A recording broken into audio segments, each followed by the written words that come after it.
I would like to call this regular meeting of the Board of Education to order. The next Board of Education meeting is tentatively scheduled for Wednesday, April 9th at 7:30 p.m. in the Board of Education meeting room. I will be serving as acting chair for our meeting tonight since Ms. McCammon is not able to be here this evening. Before we begin, I would like to make a motion to change the order of the agenda so that we can hear the musicians prior to doing public comments. So if we could have a motion to move the superintendent's report after the chairperson's report. May I have a motion? John and Joanna, all in favor? That's unanimous. Okay, thank you. For the chairperson's comments tonight, I'm going to focus first just on the budget process. The Board of Education formally presented its proposed 25-26 budget to the Board of Finance on Tuesday, March 4th. The Board of Finance will be discussing the proposed 25-26 Board of Education budget at their upcoming meeting next Tuesday, April 1st. The Board of Finance will then vote on the proposed Board of Education budget at their meeting on Tuesday, April 8th. And now we'll move on to the superintendent's report. Good evening, everybody. And no matter what reason you are here this evening, I'm sure our quartet will appreciate having an audience in addition to the Board of Education. Earlier this month, we cancelled the board meeting for March, but March is Board Appreciation Month. And it's with that we recognize the members of our Board of Education. This is a town that's known for its service and volunteerism, and that is certainly a characteristic of Darien. The pay is good around the table for our board members and the long hours, and we want to thank them for all of their efforts on behalf of all of our students. And it's with that I invite you to sit back and watch a wee video from our students with a few words of appreciation.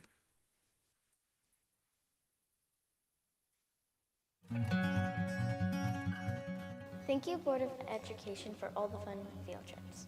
Thank you, Board of Education, for all the nice teachers. Thank you for the support of the MMS players with providing music and just everything we need to make a beautiful sound. Thank you, Board of Education, for all of our wonderful teachers. Thank you for all of our teachers. After school programs. Thank you so much for putting in time week after week to make our school so awesome. Thank you, Board of Education, for supporting the sports and all you do for us. Thank you. Thank you so much for your support at DHS, and thank you especially for the support for the World Language Department. Thank you for helping with the funds and stuff for the musicals and the plays. And they're always amazing and super fun, and without the funding, it would probably be less fun. Thank you, Board, for supporting the art department and providing all the materials and useful tools that we can use to make art and do what we love. Thank you for the construction to make a new part of the building. Thank you, Board of Education, for all the books we have. Board of Education, I just want to say thank you so much for being there and helping out the schools and making it a better learning system for us. Thank you, Mom, especially for putting in that time and work, and you're really just doing it for the better of the people. And I just want to say thank you so much to everybody. Thank you to the Board of Education for supporting the Tech Ed department and allowing us to buy all the tools and equipment we need to build things like the rocket engine that I work on here. It's really cool that we can do stuff like that. Thank you for the Board of Education for all the music programs. Thank you for your support of Theater 308 and giving us the tools and people to put on our productions all year round. Thank you, Board of Education, for everything.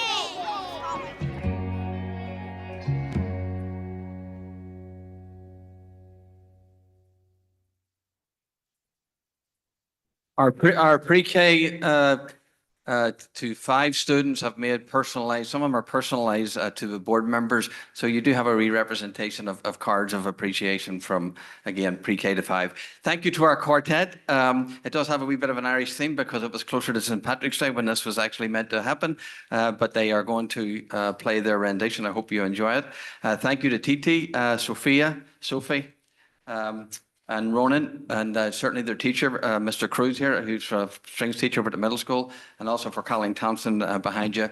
They've come a couple of times, this quartet, or variations of it. So we thank you for coming, and in music, playing a few words of appreciation for the Board of Education. Thank you so much. Thank you.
Great job, everybody. Thank you so, so much.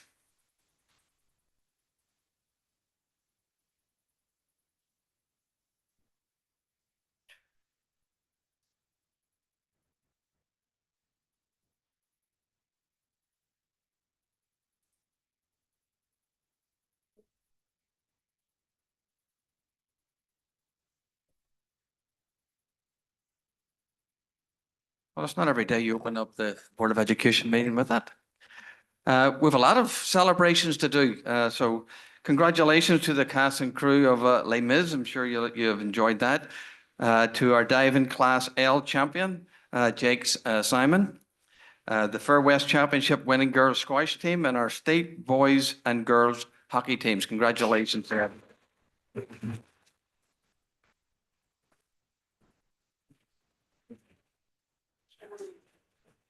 I want to appreciate the support from our parents to our teachers and indeed to your children during the elementary parent conferences this week, and also for the number of members of the community, along with the First Selectman who joined us for the Anti-Defamation League community conversation. Very much appreciate your presence. I know, well, I think you've got SATs today, were they for 11th graders? Yeah, hope it went well for you. We had our grade 5 IDA students participated, our gifted student participated in the invention convention last week. So we wish them well at Connecticut. We also had the authentic search research program that we talked about before, but the kids now all went to a different site at Quinnipiac. So we congratulate all the students who participated and who earned recognition at the state fair.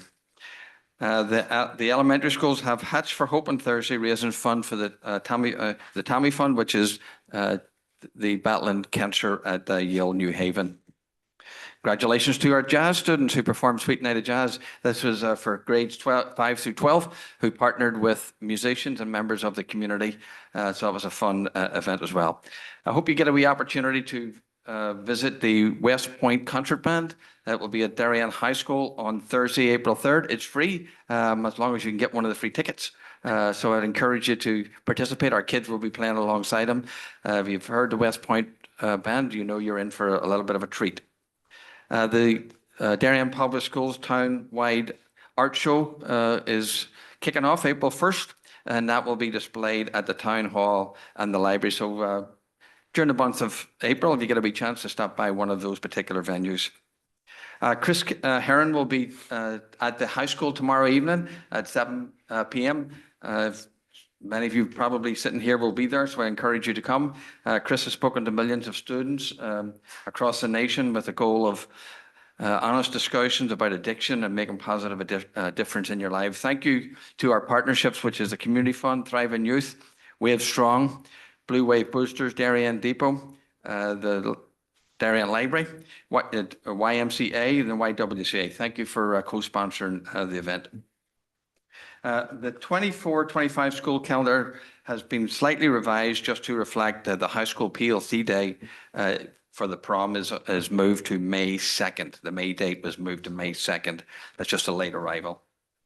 April 8th meeting will be rescheduled to April 9th, potentially. We'll have a wee discussion about that tonight if the board members are free for that, because April 8th is the Board of Finance will be having the discussion about the budget on that particular night. And at this point, we do not need a facilities meeting on Friday, unless people feel otherwise. Thank you. Okay, no, we will move on to public comment. Good evening. Sorry. Good evening. If anybody in person or online would like to participate in public comment, please approach the podium and wait to be recognized, or use the raised hand icon if you're online. Please note that you will have up to 3 minutes to comment, and please state your name and address for the record once recognized.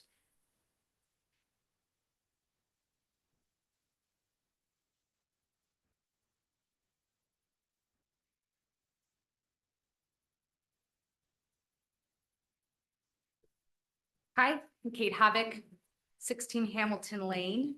My pronouns are she, her.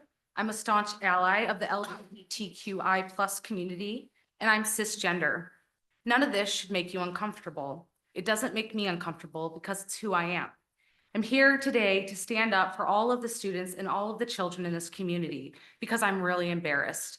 I'm embarrassed to be a part of Darien, where we're discussing and judging whether people in the community belong here for who they are. I'm so embarrassed, Mr. Brown, at your inability to see people equally and to waste our time talking about whether we want. This is that there's no place. Freedom of speech. You're interrupting my time. I'd like the clock to be added back on, please.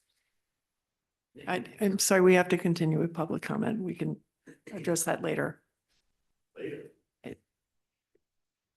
The suggestion that gender identity is not a valued part of our community or the Darien public school system is insulting. This is the time where we all need to stand up and speak out, because what is happening in our country and globally doesn't matter.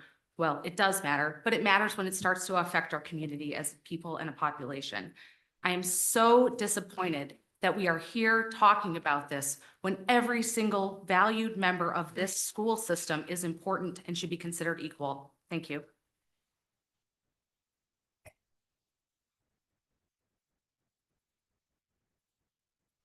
Hi, Dan Guller, he, him, 10 Walmsley Road. The 2023 Thriving Youth Task Force survey found that 17% of our local teens reported being bullied at school. Of students who identify as LGBTQ+, that number goes up to 34% who reported being bullied in school. That same Thriving Youth survey found 9% of teens in the general population had considered suicide in the previous year. For students who identify as LGBTQ+, 35% had considered suicide. I know that the results for this current year's survey are being tabulated, and I am hopeful that those numbers will improve. Protecting certain groups of at-risk students doesn't make your child any less special, less brilliant, less of a prodigy at whatever their thing is. It merely recognizes that some kids are more vulnerable than others, and that we are doing something about it. If the federal government told us to stop protecting Jewish kids, would we? What about kids with addiction issues or children who are living in poverty? Which at-risk group are you willing to cast aside? The Trevor Project found that the suicide attempt rate by LGBTQ youth in communities viewed as very unaccepting of them was 21%. In very accepting communities, that number drops to 8%. I'm going to repeat that in case anyone wasn't paying attention. The Trevor Project found the suicide attempt rate by LGBTQ youth in communities viewed as very unaccepting was 21%. In very accepting communities, that number dropped to 8%. Which community do we want to be? Thank you.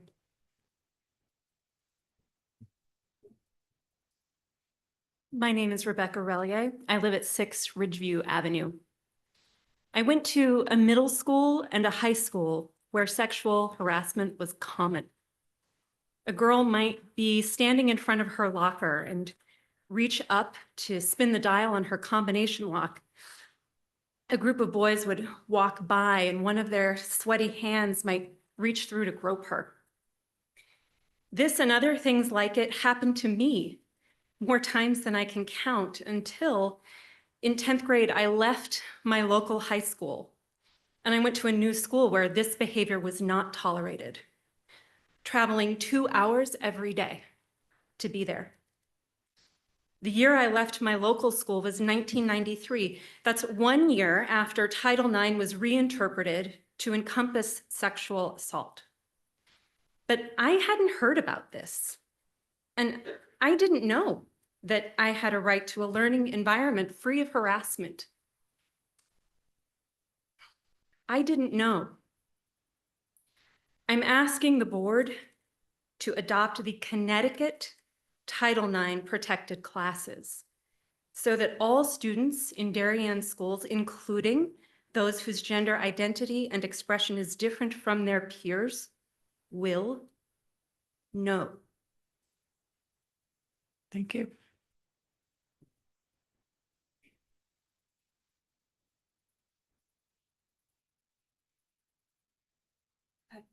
Go ahead. I'm Jessica McGovern, 73 Fitch Avenue. I'm a parent of 3 children. My oldest is currently in 1st grade at Henley. I'm here to express my strong opposition to the proposal to remove gender identity as a protected class in the district policies. A decision to remove gender identity as a protected class within our school district sexual harassment and discrimination policies would not only undermine the progress the district has made in promoting inclusivity and equality, but also harm students who are already vulnerable and in need of support and protection. As Dan went through in the Thriving Youth survey from 2023, we know that our students in our school in the LGBTQ+ community are already facing higher risks of bullying, harassment, and mental health challenges. They deserve to feel and know they are supported and safe in our district. Gender identity is a fundamental aspect of who a person is, and recognizing gender identity as a protected class is crucial in fostering an environment where all students, regardless of their gender identity, feel safe, valued, and respected. Removing these protections would send harmful messages to students who are transgender or non-binary, that they are less worthy of dignity and respect than their peers. It's also important to recognize that gender expression is not exclusive to transgender or non-binary individuals. As children, including cisgender males and females, they express their gender in various ways, through their clothing, hairstyles, or behaviors, and they should not feel constrained or judged based on these expressions. By removing protections for gender identity, we are setting a precedent in our district to remove support for LGBTQ+ students and limit the freedom for all students to express themselves authentically. I urge you to keep gender identity as a protected class within our school district. This is not just a matter of policy, it's a matter of ensuring that all students, regardless of their gender identity, are treated with dignity and respect. Our district should be a place where every student can thrive without fear of discrimination or harassment, and removing these protections would take us further away from that goal. I hope Darien School District can continue to stand for inclusivity and safety and foster a school culture where students feel safer, more accepted, and empowered to thrive. Thank you. Thank you.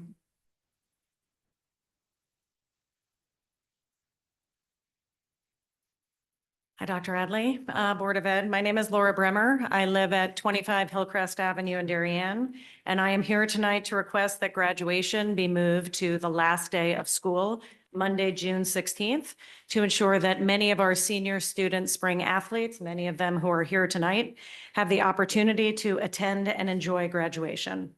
My youngest son, Will, is a senior at Darien High School. He's a boys lacrosse player, and while this date doesn't personally affect him, unless, of course, there is an issue with SEAC eligibility of graduates, the proposed date of June 12th with a rain date of June 13th will impact many of our student athletes. For example, boys volleyball, their state championship game is scheduled for Thursday, June 12th at 7 p.m. at Newtown High School. Given our track record on boys volleyball and state championships, they've been there the last 4 years, there's an excellent chance this will be a huge conflict with graduation beginning at 5 p.m. on the same night. Our boys baseball team state championship game is scheduled for Friday, June 13th. Girls golf is also Friday, June 13th. And rowing nationals, while not a DHS designated sport, is scheduled for June 11th through the 15th in Florida. There is a question about SEAC eligibility for the graduates, as their website clearly states that the student shall be a member of that school in grades 9, 10, 11, or 12, and a graduate or a student who has completed all necessary coursework from any secondary school is ineligible to play. When we inquired about this today, we were told that we would work with the SEAC to ensure our athletes can participate in the sports, but it seems like that is an unnecessary obstacle that can be easily avoided. The reason we were given for moving the date earlier than the last day of school was to allow for a rain date so we don't limit guests to 2 per student. But for as long as I've lived here, Will is my youngest child, there has never been a rain date except for last year. My middle son graduated from DHS in 2023. It was held in the auditorium due to rain. It was a beautiful graduation. Our extra family members watched from the cafeteria, and they joined us afterwards for photos and the celebration. I think we should prioritize getting all of our student spring athletes to be able to experience and enjoy graduation rather than worrying about ensuring extra guests can attend. They should also not have to choose between experiencing the milestone of graduation or competing in a state championship game that they worked so hard for. Thank you. Thank you.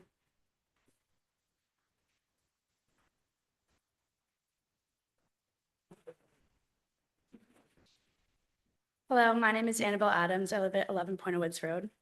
I'm Hope Hapgood, 27 Point Woods Road South. I'm Sophie Hollis. I live at 45 Jakers Road. We are here today as representatives and captains of the Darien Girls Lacrosse team to respectfully request that you reconsider the date of our high school graduation. Darien Girls Lacrosse has a long successful history in Connecticut athletics. In 30 seasons, we have secured 19 state championships. In the past 20 years, we have missed the state finals only 3 times. The current graduation date is set for June 12th, which creates a major conflict for our team as the state championship is set for Saturday, June 14th. The girls lacrosse team is not the only team that's being affected by this current graduation date. Boys lacrosse state finals are June 14th, baseball's the 14th and 13th, softball's the 14th, boys golf is the 13th, girls golf is the 14th, and boys volleyball is the 12th, and rowing nationals are the 15th through the 11th. The days leading up to the state finals are critical for preparation, both mentally and physically. This scheduling conflicts not only affects our seniors, but the entire team of 30+ players who have worked all year for this opportunity. Our graduation is a milestone event that we want to fully celebrate, but the current timing of it would make for an overwhelming end of the year. It would not only impact our performance in athletics, but also take away from a defining moment in our high school experience. The current graduation day impedes our ability to celebrate the culmination of our academic and athletic careers as a community. We understand the challenges of scheduling, but we ask for your consideration in adjusting the date to Monday, June 16th, so that our student athletes can fully participate, focus, and enjoy our graduation. An accomplishment that we have all worked so hard for. Thank you for your time and your consideration. Thank you. Excuse me, I'm sorry, we have to just limit the applause, please, during public comment, because we have many people that want to speak. Thank you. Hi, my name is Mark McNamara, 69 St. Nicholas Road. Will Bremer, 25 Hillcrest Avenue. Declan Feta, 22 Great Hill Road. George Persinger, 42 Rogaton Road. We are all captains of the boys lacrosse team, and on behalf of the team, we ask that you set the graduation date for Monday, June 16th. Monday is the last day of school, and even if it doesn't give us a rain date, we know that June 16th is a day that we wait. Oh, I messed up. Rain date. We know that June 16th is a day that will let all our classmates walk to get their diplomas. Any graduation date earlier than this puts it in both direct and indirect conflict with sports competitions where we hope to represent Darien High School to victory. Thank you. Thank you.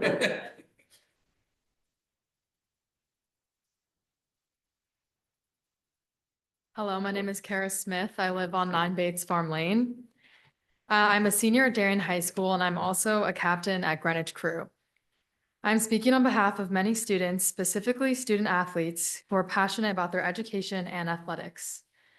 As a rower, we have missed countless school events, such as prom and homecoming. We have Youth Nationals, which is our biggest race of the year, June 12th through June 15th.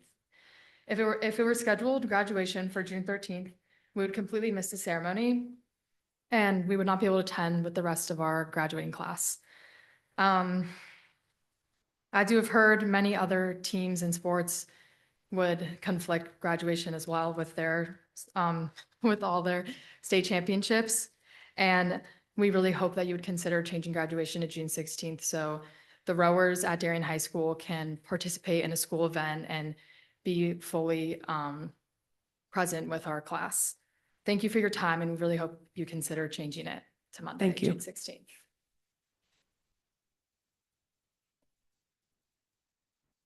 Hello, my name is Elisa Persinger. I live at 42 Rocaton Road.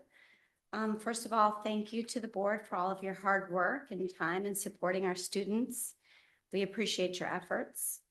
I'm here to express my concern regarding the graduation date that has been recommended by DHS, which conflicts with the SEAC events planned for the week of June 9th. It's disheartening to see during which would be a moment of celebration for all of our seniors. A choice is being forced upon our student athletes between representing the school in the biggest game of the year or walking in their own graduation. The school has chosen to prioritize a rain date and the convenience of the extended family's attendance over the very students the celebration is meant to honor.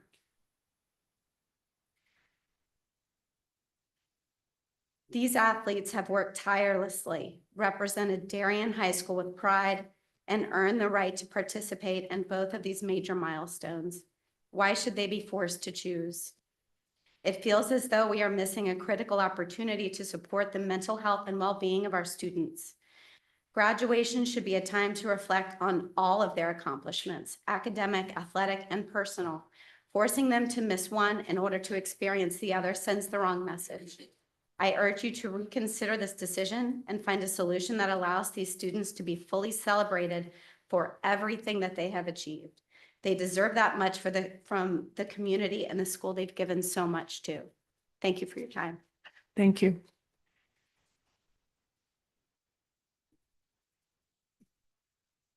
Hi, good evening. My name's Doug Reed. I'm at 4 Saltbox Lane East. Just to add a little bit to what everyone said before about the graduation date, to me, it seems quite simple solution to include as many students as possible and being able to attend their own graduation after working so hard for 4 years, irrespective of what the reason might be why they can't attend. Surely the objective must be to have the most students there as possible. And other considerations surely must pale in comparison to that. So I'd ask that you please consider to move the graduation date to June 16th. Thanks. Thank you.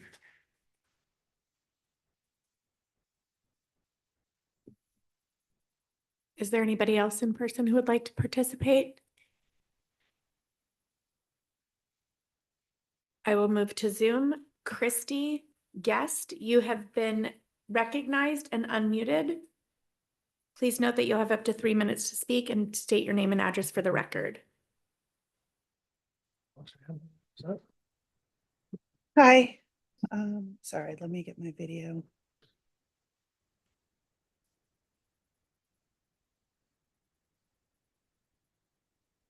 Good evening. My name is Christy O'Hagan, 88 Old Kings Highway South.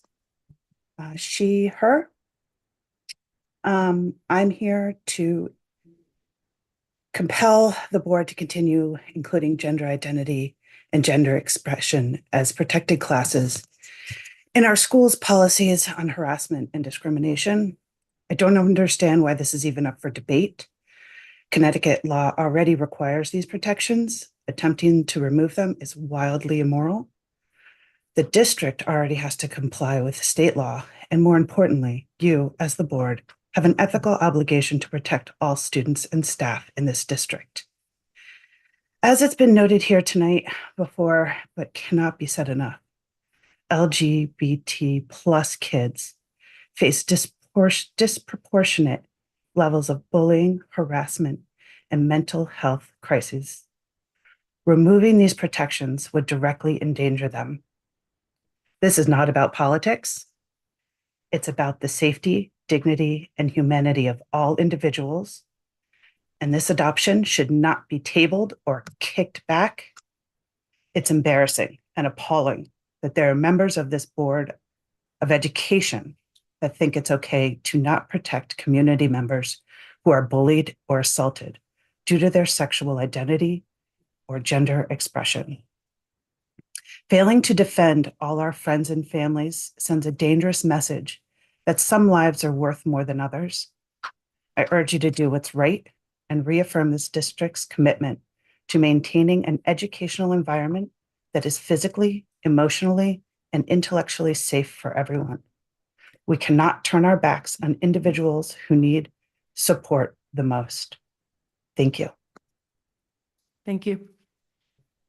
Ms. Holly Thomas, you've been unmuted and recognized. Please state your name and address for the record, and note you'll have up to 3 minutes to comment. My name is Holly Thomas, and my pronouns are she, her, they, them. 676 Post Road, Darien.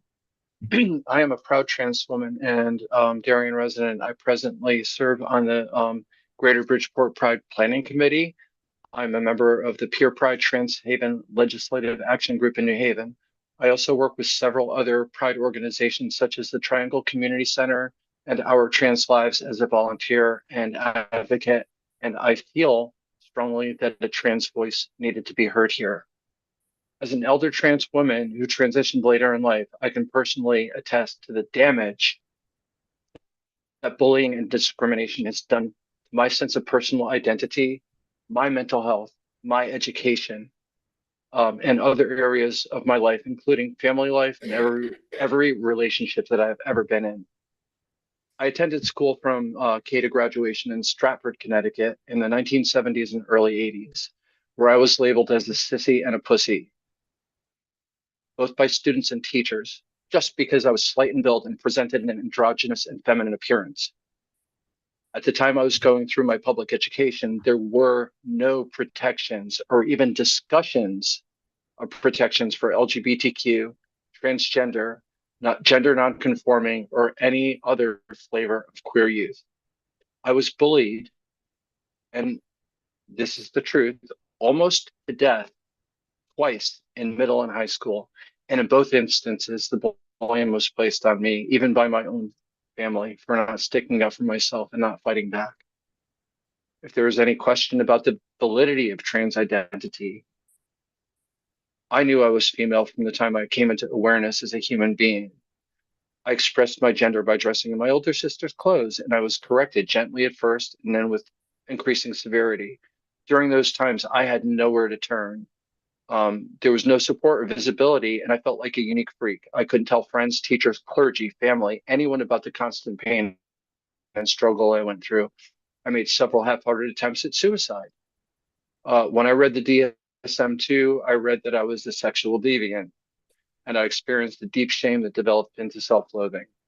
I somehow made it to a point where I could actually transition, and transition was both the best and most difficult thing I have ever done for myself, and it is an ongoing process, especially as an established adult.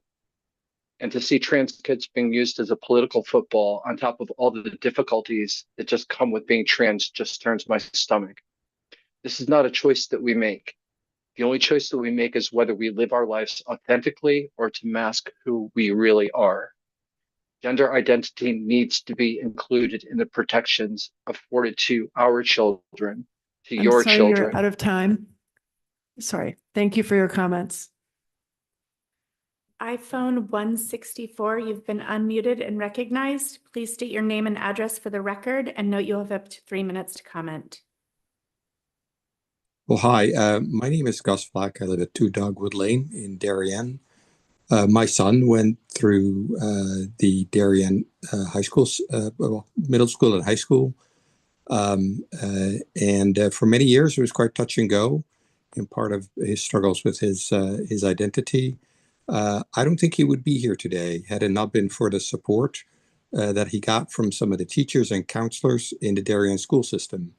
So the thought that any of that support would go away, as you can imagine, is heartbreaking to me, because I know there's other kids who have many of the same issues and struggle and really need that support in order to make it through. So I'm hoping that the school board will reconsider. Thank you. Thank you. We have no more raised hands at this time.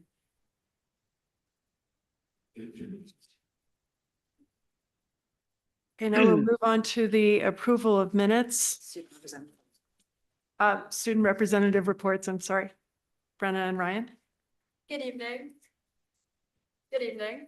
As we move towards the end of our third quarter, we just want to again repeat our congratulations to the cast of Les Mis, our girls and boys hockey team and squash team, and all of our winter athletics for their successful seasons and teamwork and camaraderie shown across the board. Seniors, we just had our 100-day dinner. It was a great success. We want to thank everyone on our planning committee and our administration for organizing such a wonderful night. Our bonfire has been postponed to, I believe it's April 5th. So do keep your eyes peeled for this community building event. And our senior internships are officially finalized and set to begin on May 16th. Yeah, just building off what Brenna said, congratulations to Jake Simon and boys swim and dive for winning gold this week. Along with that, our juniors had their SATs today, so hoping for some good scores from them and just carried on through the rest of the third quarter and the final part of the year. Thank you. We'll move on to approval of minutes. May I have a motion to approve the following minutes of the special and regular meetings held on February 25th, 2025. May I have a motion? Sorry. Just there's a typo. Oh, sorry, where? Page 6 or page 1, the bottom. It says Mr. Walsh. Sorry. Hey there. May I have a motion to approve the minutes as amended? Thank you. Joanna? May I have a second? Okay. Sarah, all in favor? That's unanimous. I do want to make a comment, just in the future, any public comments should not be singling out individual board members by name, just as a matter of courtesy, but thank you everyone for your comments tonight. Now we'll proceed to board committee reports. Sarah, we had a curriculum committee Yeah, meeting.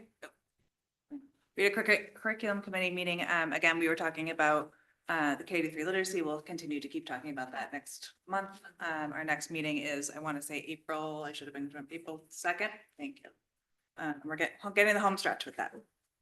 Okay, finance committee update. And we had a finance committee meeting last Thursday, and we'll be discussing that as items D and E in this evening's agenda.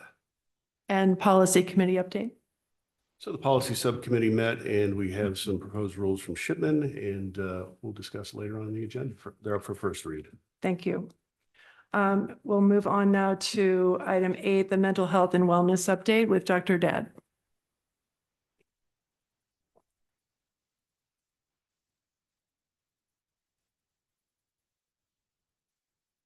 Thank you, Dr. Dad. If the board members, this is again, the spring update. Suggestion I might make is that moving forward, we collapse this into the wellness goal, which it really is in there, as we have with other topics in terms of, unless the board wants to pull it out for some reason. But anyway, with that, Dr. Dad, thank you. Great. Well, thank you very much. I'm happy to provide this spring update. Much of what I'll be discussing connects to previous presentations, including if you remember, in September, we had Amanda Weitzel from the National School Climate Center come and discuss the results of our survey. And then again in December, myself and Dr. Principal Demoulas presented on Teen Talk and its progress at the middle school. So we'll touch upon some of those and some additional information.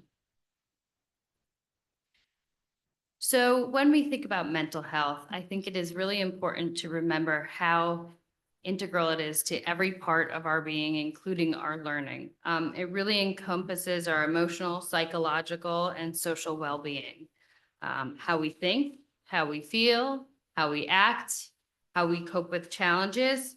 And it's not just the absence of mental illness, but mental health really has positive impacts. When we have positive mental health, we see improved cognitive functioning and learning. We see an ability to regulate both our emotions and our behaviors. In the classroom, on the field, playing an instrument, it's vitally important. We also see that there's more resilience when mental health is better. Better attendance in school, better time management. And conversely, when individuals struggle with mental health, we also see things like a decreased motivation for academics to engage socially. And we see increased rates of absenteeism that are often difficult to overcome. So recently we had the NEASC visit, and this is also, mental health is a priority for NEASC. One of their primary priority areas when they came was really to look at our continuing to develop and implement programs, practices, and policies that cultivate an inclusive, equitable community and prioritize mental health for all students. That aligns with their standard 4 through NEASC. Additional agencies and associations that prioritize mental health in schools include the National Association of Secondary School Principals, National Association of School Nurses, school counselors, and school psychologists. So there's a significant amount of evidence and research related to mental health and academic outcomes, as well as just overall well-being. And wellness is a core value. When we talk about wellness, we really are our value of creating balanced learning environments that are physically, socially, emotionally, and intellectually safe and healthy for all students. So where we might see this play out, it's cultivated in an array of ways. So an example up here, we see things, the vision of the graduate aligns with our kind of value of wellness. We also see it integrated into classroom routines and expectations. We know that there is security in wellness when there's predictable routines and expectations. When needed, there might be push-in lessons at the elementary level. We also focus on issues around wellness and mental health, whether that's through advisory, counseling seminar, health courses, and of course, the Wellness Center. If there's a higher level of need, we might have mental health addressed through individual and small group intervention, consultation with outside providers. It's really critical to develop those lifelong skills to function both as a team and a lifelong learner. So last year when I presented, I talked about some previously identified steps that aligned with the strategic plan, including multi-tiered systems of support for students. We're going to go through these in more depth, but this is just a brief overview of some of the things that we talked about last spring. So I've kind of broken these down into 3 strategic areas: professional learning and instruction, school climate and wellness, acting as a community liaison. And underlying all of these and all of this work is ongoing data collection and alignment with both board policy and statute compliance through the state. So with regards to the data, oftentimes with mental health, data is both quantitative and qualitative because causes related to mental health related issues also are multifactorial. So it's not a direct cause effect impact, but we recognize that data helps us identify trends. But then we also have to include individual variables, whether that's natural developmental variability, attribution difficulties, complexity of measurement, and external factors that all play into mental health. So as we move forward in our work, consistent with board goals, we'll continue to discuss and identify which data is most relevant to professional learning and instruction, school climate and wellness, and community liaison. Well, I won't go through all the data in the appendix. I had some samples of data so you can see the type of data that we look at when we're looking at these different activities. So with regards to professional learning and instruction, I mentioned MTSS, the multi-tiered system of support. So really what this is a framework designed to provide varying levels of support to students based on individual needs. We really look at the whole child, whether that's their academic need, the social, emotional, behavioral, attendance, family engagement, and the interplay of all of those things. So if a student is struggling, we really want to take a look at the entire range of factors that might be impacting that in a more proactive rather than reactive way. So far, this year, we have a K through 12 leadership committee that includes administration, teachers, counselors, where we've really, each team that has an MTSS team, formerly known as an SRBI team, has come together and they've done a self-assessment, and those individual school self-assessments have been shared out with the larger group. And those will be used to identify both short and long-term goals, timelines and action plan as we implement MTSS. Really the goal, we look at things like data collection for screening. So that might be on the academic side, maybe the Ames Web.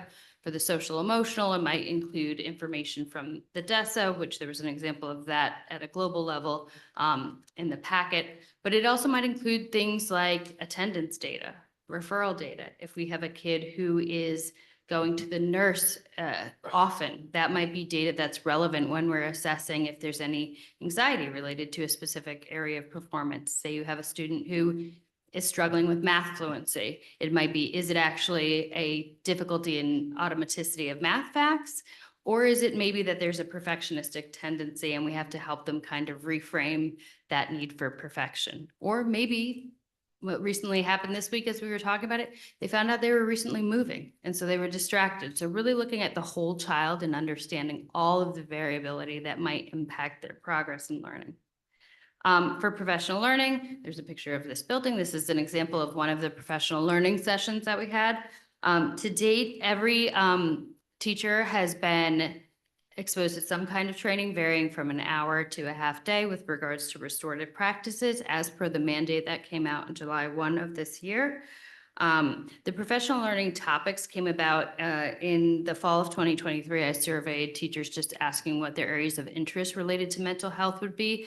And the majority of them, we had 192 teachers respond, and they said that they would like meaningful PD around behavioral principles in the classroom and in-class emotion regulation strategies. So you'll see that aligns with some of the professional learning. So for example, the strategies to help regulate emotions, that was professional learning that was done for all paraeducators, special education aides, and elementary occupational therapists during election day. additional dialectical behavioral principles and strategies.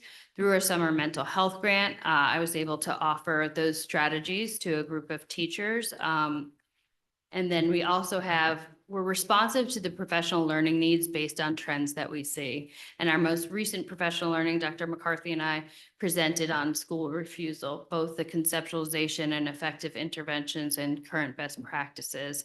And that was done with our counselors, some administrators from the high school, and all of the school psychologists. We continue to reinforce that through our professional learning communities and ongoing consultation. There's also some data related. We just do check out kind of formative evaluations at the end of professional learning to see what they learned, what they want to know more about, how effective it was for them. So also following with professional learning and instruction, we talk about social emotional learning, which is really the core components of social emotional learning. I realize there's a typo. It's not responsible decision making, it's making. But the core components are self-awareness and self-management, responsible decision-making, relationship skills, and social awareness. Essentially, this is a toolbox of strategies that support learning. It supports kids' ability to access their curriculum through their own self-awareness, right? I just read something 3 times. I'm not following it. I need to be more mindful. Self-management. I have to understand the steps it takes for me to complete my work. And then there's also other components related to responsible decision-making, relationships, and social awareness. So just as an example, one of that picture you have up there was one of the teacher groups when we had done some of the professional learning, just thought about how they could use some of the strategies in their classroom. So it might be something like mindfulness breaks to re-regulate. But it might also be just building class relationships, creating more opportunities for that social awareness and relationships.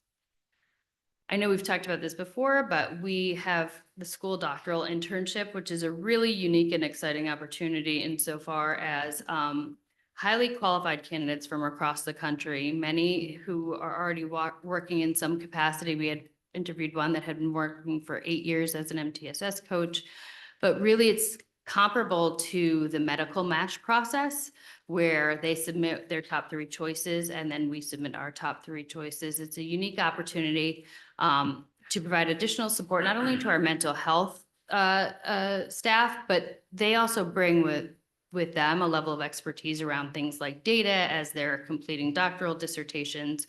And again, it also we work with a consortium of other programs so that they've also offered professional learning in reciprocity to that we offer.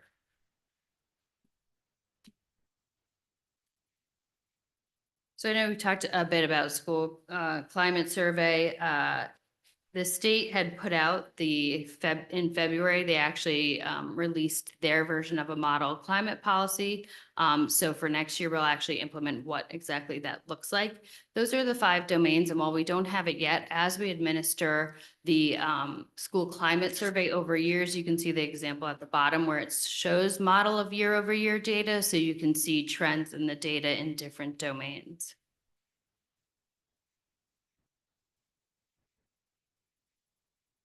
Again, this is just an example. So what happens is school teams get together, school climate teams get together. They look at that data, but you can also see additional data reviewed. This is an example of like Middlesex, where they also look at discipline data, risk assessment data, special education numbers, and enrollment trends. They look at different data that's relevant to the domains. And then from there, they take that information and they identify priorities related to school climate improvement.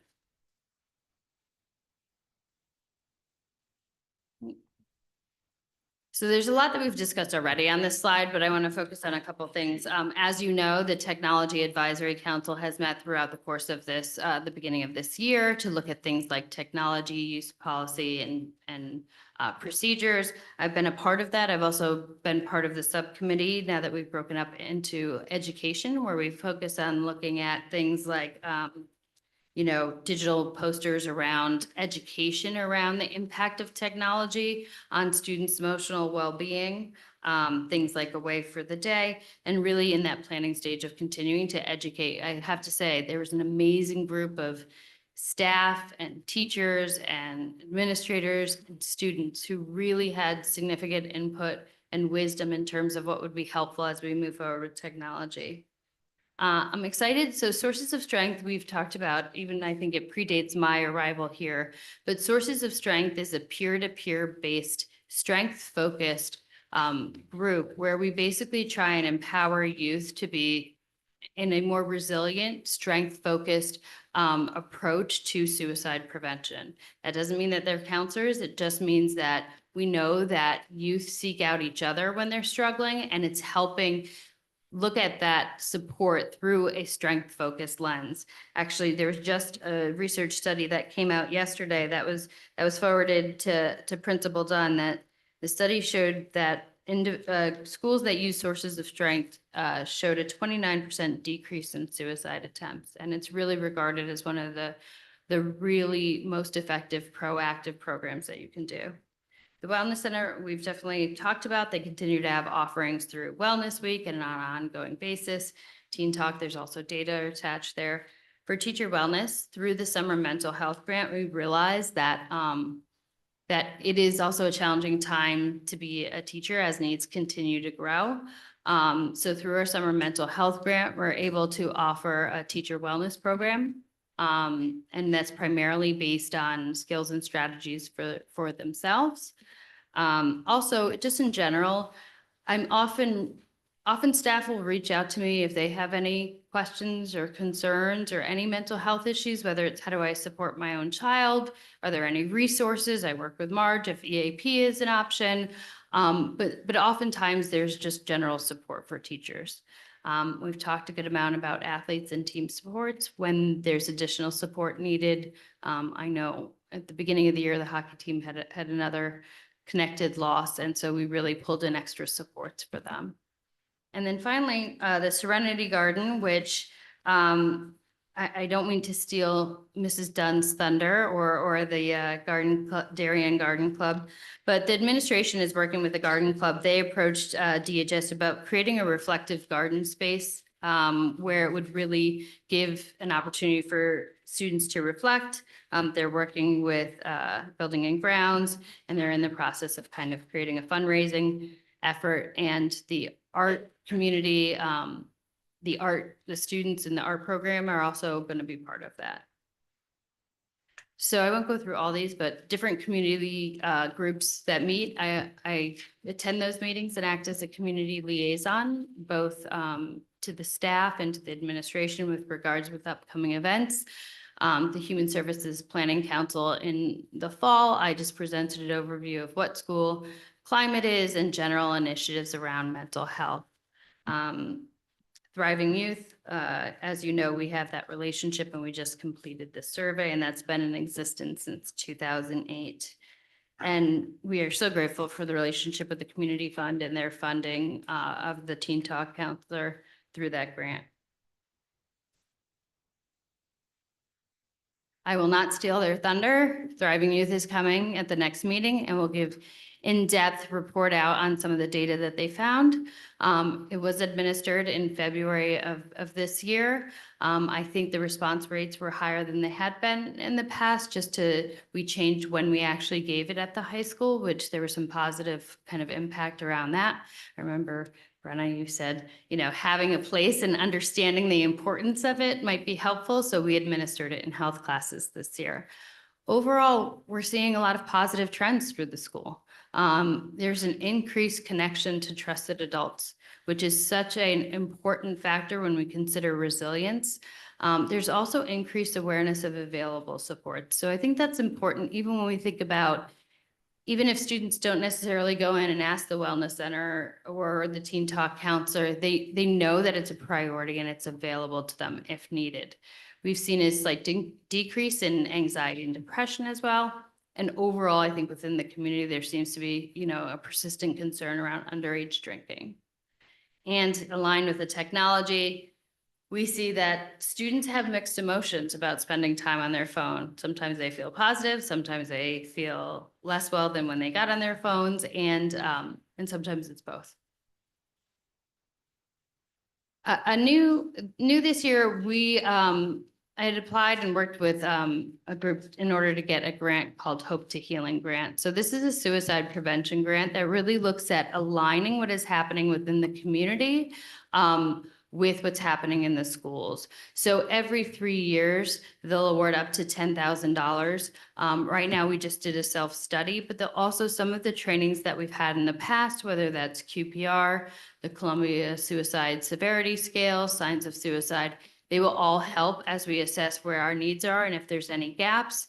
And when we look at things at policy revision, they'll also help with best practices around that. We also have 2 other grants that are continuing. We're going into the 3rd year of that, but the summer mental health grant, we were originally awarded $92,000 for that. And this is going into that year. That allows us to do additional training for staff. And we're hoping that in the summer, we can also do more directly with students. The mental health specialist grant was also awarded for $126,000. So what are our next steps?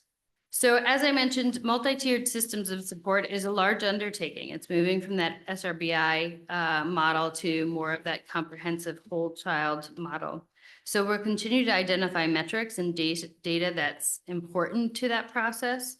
And we'll also look at things like what is our timeline, who needs to continue to be part of that conversation. Up for revision are our school climate, bullying, and risk assessment policies and the procedural frameworks. As I mentioned, the risk assessment, we're working through that grant, and there's new state legislation around the climate and bullying. We want to make sure that our professional learning opportunities meet the needs of our teachers and educators. I recently applied. They had an extension for another $10,000 for the summer mental health grant that I'm hoping to get. And then continuing to review and revise instructional supports and curriculum for classroom climate, social emotional wellness. So that might mean really looking at what we're already doing to support the learning and working with the teachers, the counselors, the staff that help support learning. And then we continue to have family engagement. So we've had several conversations. We had one at the middle school around the anxious generation recently. Also, that's another opportunity where parents might reach out. I had a family reach out. Their son had graduated last year, went off to college, and he was struggling in that transition, and they really didn't know where to go. So my door is always open as a resource for anyone who is a grad or a current student or a family that just, where do we go from here? So on that note, I will not go through the appendices, but I'm happy to take any questions. Just before we go to the board questions, I do have one. Thank you for this update and for this framework of how you're approaching this. As the board has had the development of the strategic plan, and goal number 2 is wellness and mental health. Can you just explain a little bit more about what your next steps are in terms of determining the proposed data or metrics in order to evaluate the effectiveness and efficacy of all of these different programs that you're building? Sure.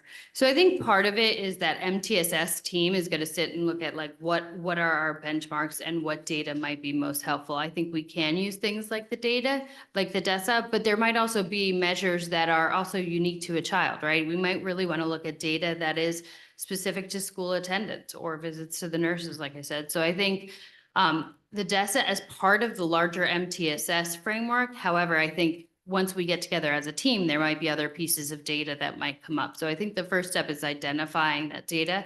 I do think while the school climate survey is not an end all be all, as I mentioned before, this data is challenging because it's multifactorial. It's not like, everybody goes home to the same extracurricular activity or the same home or the biological predisposition. So I think the school climate survey will help. I think some of the things in professional learning, I always think it's helpful to get formative feedback. So I think as a team, we will sit down and see which parts of that data is most, obviously we have the Teen Talk data as well, is most relevant to the goal.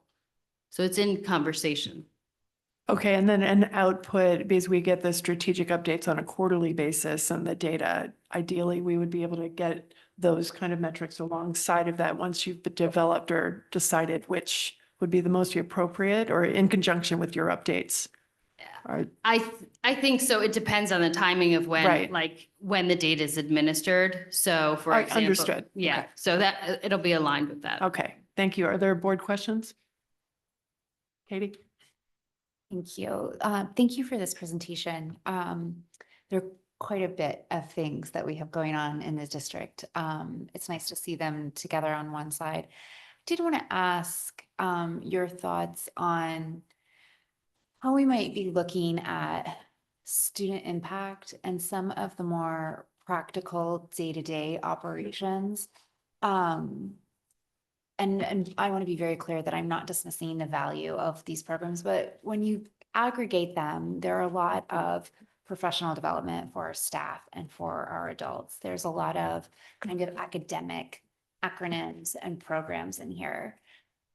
What are we doing to address the everyday student perception? We hear a lot about Darien High School being, a wonderful opportunity, a wonderful place where students can really excel in so many things. And along with that, sometimes feel like a bit of a pressure cooker. There are so many smart, so many excellent students who are very high achieving. How do we counteract that so that students feel that they can miss a day of school if they are sick and have a fever without being backlogged for weeks? How do we, mitigate some of the pressures that maybe are just the way that we've always done things? How are we looking kind of internally? And I don't expect to get into any specific conversations tonight. I more just want to pose the question for a higher level discussion and maybe for us to also kind of post-it note some of the specific things. Before the meeting started, the discussions about the calendar came up like about midterms. Midterms happen in January after a 2-week holiday break. I can't even imagine having to do that as a student. So something like that. I'm curious how we look internally at some of our practices that might be contributing to stress levels of our students. Yeah, I appreciate that. And it is, I think it's a much larger conversation. And at the same time, I think this is where that qualitative information becomes really important. When we have things like students as part of our school climate meeting, or even the technology advisory council, they give us a glimpse into what they're actually experiencing. So I think, we have made some changes like with the reading days and kind of, at the high school really being mindful of saying that balance is very important for your well-being, for your longevity as a learner, as a person. So I think there's continued conversations through whether that's school climate. Now, when we look at the data, we have that in our school climate where there's students available. I also think this is where areas like advisory and flex that really are meant to facilitate conversations among adults and students is where we get some really important information. So I think having more of those conversations and the fact that kids feel more able now to seek out support, whether that's through a counselor and teacher, I think that when we look at kind of that whole child, and even though I keep coming back to MTSS, part of it is taking that lens and pulling it back a little bit and looking at all of the factors that may contribute to that. So I'm optimistic that that will be part of the conversation too, as we move forward with that. Thank you. Brenna? I think just as a point of more qualitative information, I think the biggest structural support that we have for mental health and managing concerns like Mrs. Loveland had presented is the amazing adults that we have within our building. People like our school psychologists, people like Mrs. Phillips, people like Ms. Lopez, who are there to help us in those situations, who are there to guide us through not only those trying times, but our, as you were saying, Mrs. Loveland, our everyday life, our everyday situations and challenges that we face. They are there at all times. I think we could increase their visibility within the building, but I think structurally they're there, they're here to stay. And I'm confident that they're, our rock stars in our community and they're able to meet a lot of those needs. Thank you. I'm sure they will appreciate being rock stars. It's a great comment. Greg? Just a few follow-up questions. I guess first is sort of similar to what Robin was saying, just in terms of looking at the data and setting up a goal. It'd be really helpful to see like what are our goals as it relates to this. There's obviously a lot of time and resources being dedicated to it. And so having some objective that we've got in mind that we're working towards, I think would be helpful so that we all know like, all right, when are we getting close to it? When are we getting close to it and seeing how that evolves over time? I think that's the first thing. The second is, there's reference throughout the document related to review and revisions related to the curriculum. When will the board be able to see what those specific proposals are so that we have a chance to review them, iterate on them, provide feedback, and then ultimately approve those? So we have some time built into, Amy and I were just talking about this, into kind of curriculum revision. So some of the things like the advisory lessons, kind of going through them and kind of formalizing them and really working on that. We talked about ideally not doing it before the summer, but maybe some during the summer. I don't know if there's anything that you're. And I would just add, well, we did write some nominal amount of funds into this FY 26 budget for curriculum writing. Of course, we have to wait for the budget cycle to play out to see how we will prioritize. And when we go into June, when we know what that looks like, we'll be able to share what the curriculum priorities are for the summer and going into the next fiscal year. So at that point, we'll have a better idea of how we can update the board on whatever curriculum is updated in this specific area. And what we would do is first try to write that stage one, which would be, so if we're looking at school counseling, right? That's something that we need to think about with regard to student success plans and how students transition from especially middle school to high school and beyond. There would be specific counseling lessons, and those would be put onto EduPlanet. With advisory, there would still be a curriculum. Those stage one documents would be put onto EduPlanet as well. But the timeline is kind of hard to answer now based on where we are with the budget cycle. I would also expect that there would be an update at some point at the level of the Board of Education Curriculum Committee, which you are on. Yeah, I was going to say, it's going to come before the committee first, subcommittee first. And then, but my last thing was sort of piggybacking off of what some of the things Katie was saying, which I agree with, is there anything being done like more preemptively as it relates to mental health? Just like, I don't know, some common knowledge things that help you with mental health, like regular exercise, having a good diet, finding a purpose in life, that sort of stuff. Like, what are we doing about making awareness of that and educating students as it relates to some of those things that they can just be doing on their own to make them stronger mentally? Yeah, I mean, I think that one of the curriculum areas you noticed was also, we talked about health, because there is that integration of your physical health and your emotional health and well-being. So we're constantly looking at that as an opportunity to have those conversations. All of those things really relate to social emotional well-being, right? Like, how do you set a goal? What do you do if there's challenges in those goals? How do you persevere? Whether that's, I'm trying to figure out which colleges to apply to, or I'm having difficulty in math and my urge is to not do the work, and how do I persevere through that? So that kind of intervention is constant and in the classroom or in counseling sessions. So that's part of that inherent kind of social emotional learning, just in the process of how do you make a wise-minded decision? I'm thinking about where I really want to go, what makes sense. That's balancing both the emotion and the logic. So it's infused in a lot of what happens. Thank you, Dr. Dodd, for mentioning. If I can just also add, we also wrote into the FY 26 budget curriculum funds, very nominal again, but for PE and health education, because we have a lot of work to do in the area of articulating a preschool through grade 12 continuum for curriculum that's aligned to the healthy and balanced living framework. Additionally, I would say that I did prioritize, because there was not public facing documents for health education, we prioritized high school. So very recently we published grade 9 and 10 health education documents. So you can see stage one, many of the concepts that Dr. Dodd just spoke to and referred to are within those documents.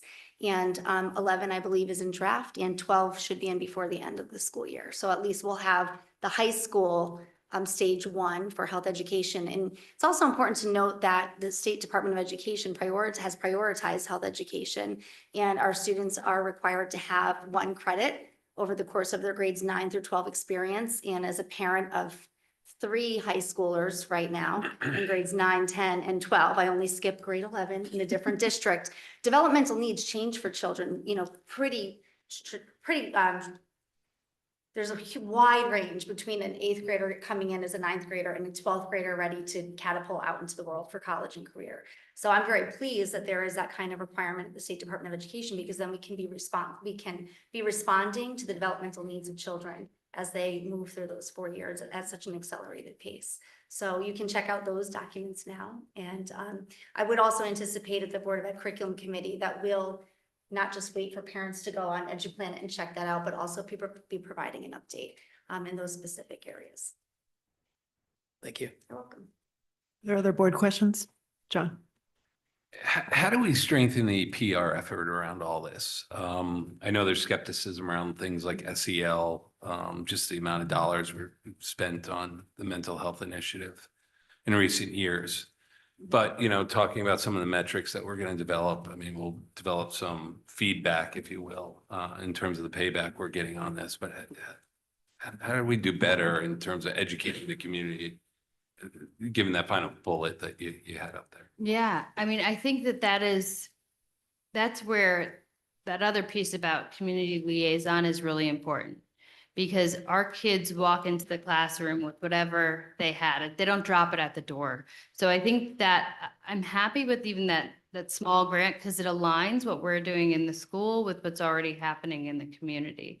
I will say when I've done parent conversations and community talks, trying to be responsive to the needs in each building. Last year when I did a series, there was a good number of parents who, when they came together, and even normalizing, it is really tough to be a parent at this particular time. And everybody needs to try new strategies and new skills because no one's ever had to parent a completely technology exposed child. So having more opportunities to have those community conversations and also empowering our other mental health staff to do that. I think that's a really important thing in working with our community, like the Chris Herron talk, but then even when we do our extracurricular participation meetings, really having follow-up. I think, you know, we can have one thing here and one thing another, but when it's a series of 4 or 5, it just really helps parents feel like they have their own support and recognize it's a challenge right now. And then the follow-up is there's a perception again among some that by teaching SEL practices, that it takes away from the true teaching initiatives. And, you know, candidly, with my own struggles and my own health challenge, you know, pulling that together, it's like this light bulb that went off. It take a little time out of my day to focus on my mental health, and the rest of the day is going to go a hell of a lot better. So, like, again, is it a PR effort here, or? I would appreciate any PR help in that realm. I'm a walking billboard right now. Because I mean, I think if you even like, there was an Ed Week article that came out in January and they asked like the head of Google and Southwest, and they said, no one builds anything at Google on their own. You need to learn how to interact with people, no matter what right? You have to learn how to be on a team. Most effective leaders know how to read a room. They know how to recognize when now is not a good time for me to engage in a really difficult conversation. And I think when we tease apart what those components are, right? Self-awareness, knowing where your strengths are, knowing where your needs are, that helps anybody. Communication is vital no matter what you do.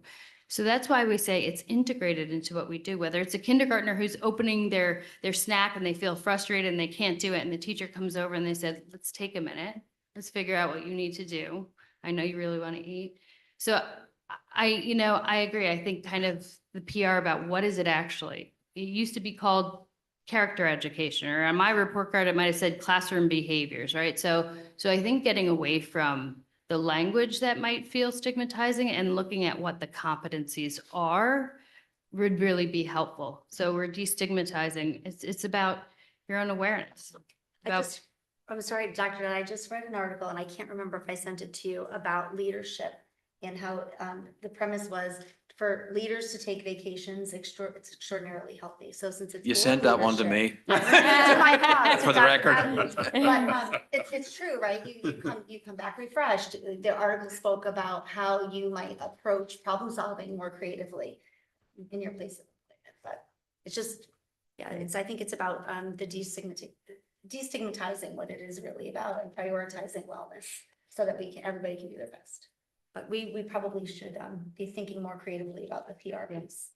And as Dr. Dad said, we'd appreciate any PR reps out there with some advice.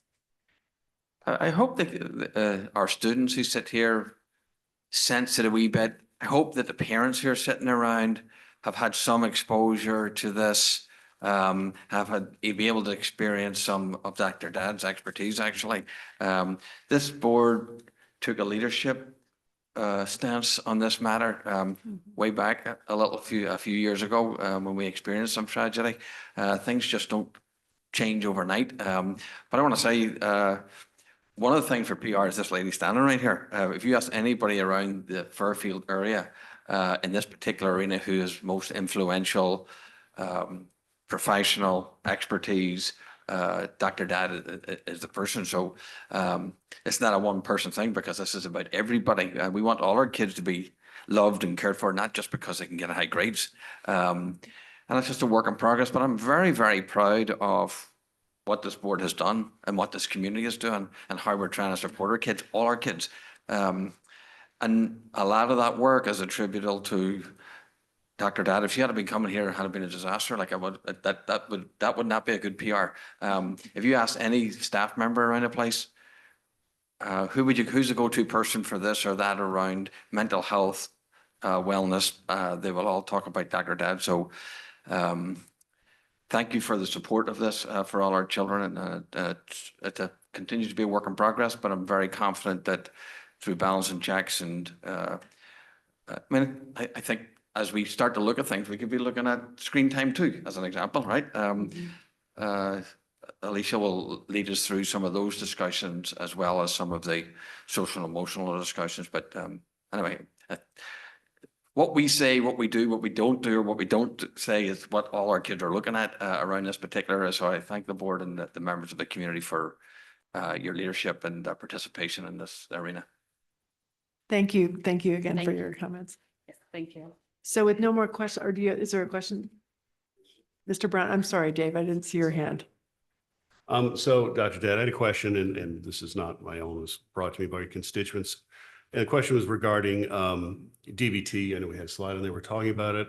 And the idea is that there seems to be some evidence and research out there that maybe just doing DBT alone, standalone in a classroom, may not be as effective as previously thought. Or we have any thoughts on the research there? Are we following that? And any thoughts of the validity or other ways of enhancing the program? Yes, I am familiar with that research. And essentially what happened too was they also had someone external come in and not really follow in terms of the modification of the delivery of that. So the methodology was not internal with ongoing support. It was a short abbreviated version of it. So there's also issues around dosage and evidence-based intervention to fidelity, which I think that was a concern within the community. Right now, we are not pushing into classrooms to do an organized program in the same way that that was executed. Thank you. Are there any more board questions? Okay, we will move on to the discussion of the establishing the graduation date for the high school.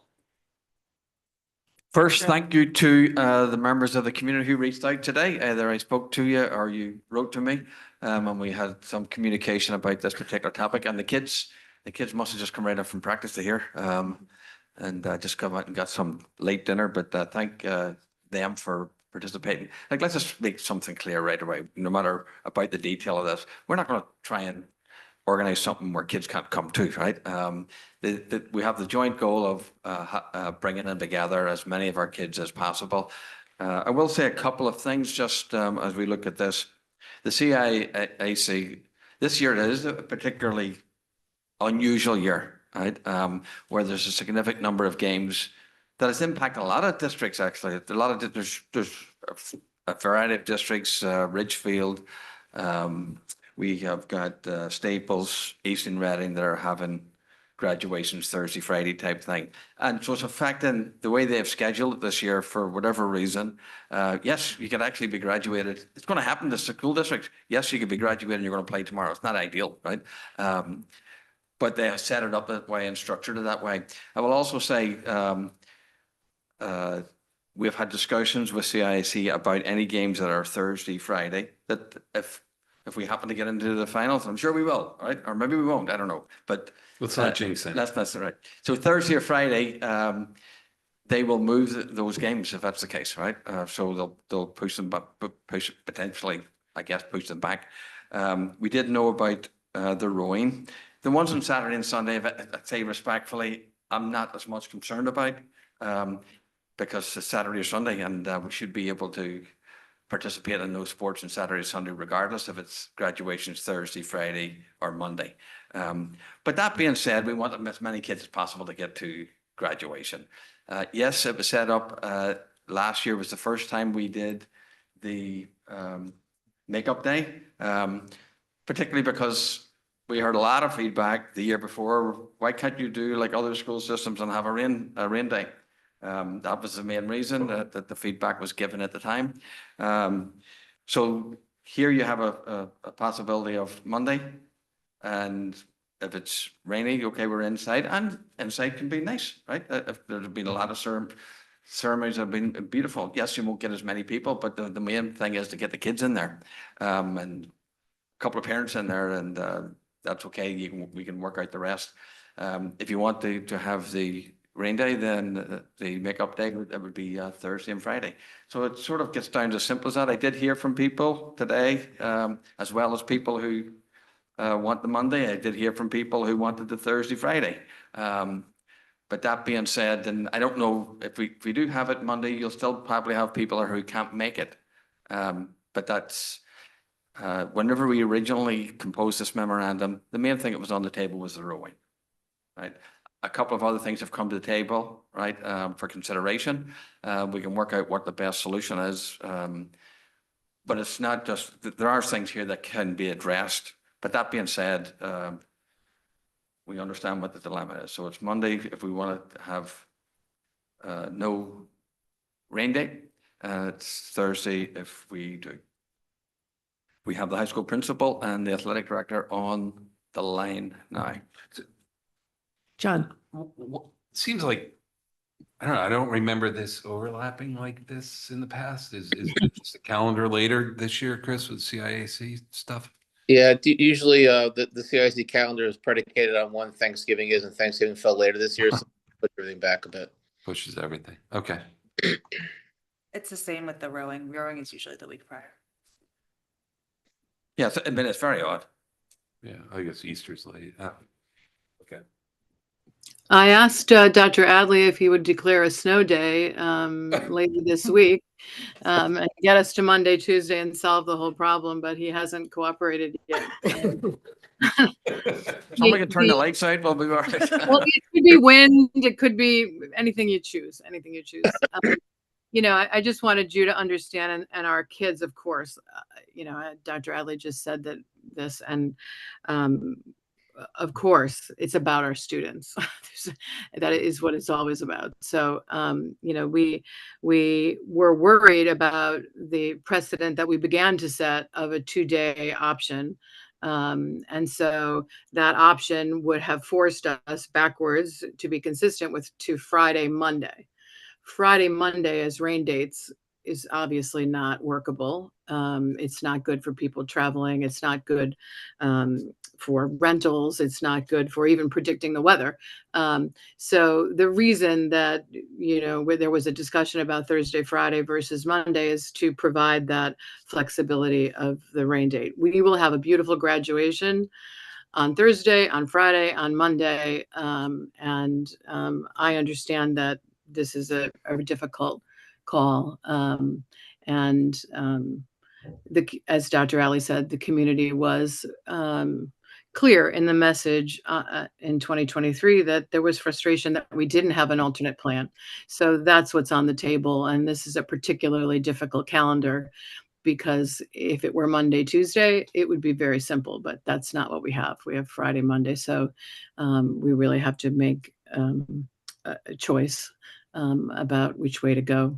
And at the high school, we are obviously thrilled to present a beautiful graduation for our wonderful students. So if you want to cover most of the bases, it sounds like Monday, right? If you want to, essentially, it won't be perfect. And there'll be people out there who are going to complain that we have it on Monday. So just to be clear about that, I want to be very clear about that because I heard from people today, and you're going to hear from the people who aren't following this as well. So just for consideration.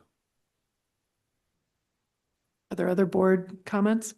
Well, is this really just a one-off, or is this something we're going to have to start to contend with every year? Is it really just because Thanksgiving was late? It's just the way that, it's just the number of snow days and where they fell too. Just the way it's fallen.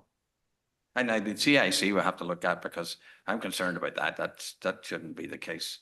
Right, that's what I just meant, the CAC angle, not the Monday. I mean, We'll have to follow up the CIC, because that's not, I know superintendents are concerned about that, because have you heard what any of these other schools have decided? Are they still in the?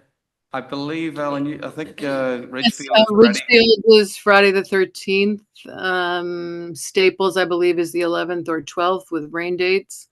New Canaan is Monday, Tuesday, but they have the last day of school on the 17th. So they did have a 2-day option, which is what we were hoping for with Dr. Adley's snow date this Friday. And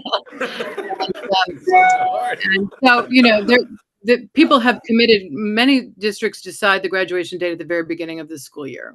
And so the date is set, and they're going to work around the conflicts that are going to come up. You know, there will be wonderful schools and many state championships who will have graduated or will have conflicts. And just like they do for us, we would help to create dates that their students would not have to miss their graduation. And I know that our schools partners would also do the same for us. The 16th obviously avoids all of that, and that's a plus around that, but it doesn't. And there may be students who can't make the 16th now because of the change. So there's no perfect answer here for sure. And but I do think people will appreciate knowing the date, and then we can work with that date and help to support everyone. And those who can't make the graduation, we would always try to do something special for them, obviously. And Just one other note, and it may not be sort of immaterial, but the change in schedule at the end of the year for staff means that staff technically leave the half day and they don't come back to school for the next day, that they're done because that day was removed from the contract. So it may impact staff a wee bit attendance, but clearly about the kids. So, Dave? I think it's Chris Allen. Any thought on any relief forthcoming from CIC? Is the schedule set? It's not going to change. No, yeah, the schedules are set for those state championship weekends. unless you get into it, is that correct? Oh, Yes, correct. yes, they would change it if you had a conflict. Yes. Any school, not just ours, obviously. Correct. Katie? Thank you. Well, I hope scheduling is easier in future years. I do think that we could probably learn a mini lesson here just in communication to make sure that we're checking ahead with dates when we're proposing, and that we're also reminding, because we'll have a different senior class next year, reminding people that should an athletic conflict like this come about, that there is some room to make a change. I think a lot of people got really upset, and maybe we could have avoided some of that. I did want to just confirm a logistical question as well, though. Dr. Adley or Rich, can you guys confirm what costs might be associated with having a rain date or not? I remember some discussion about, just like the setup and the rentals and. So there's approximately $4,000 that's set aside for a rain date. A lot of that has to do with like the audio visual work and then like the extra days for the chairs, et cetera. So having a rain date is an extra $4,000 versus if we did not have a rain date and simply just had it inside or outside on the same day. Thank you.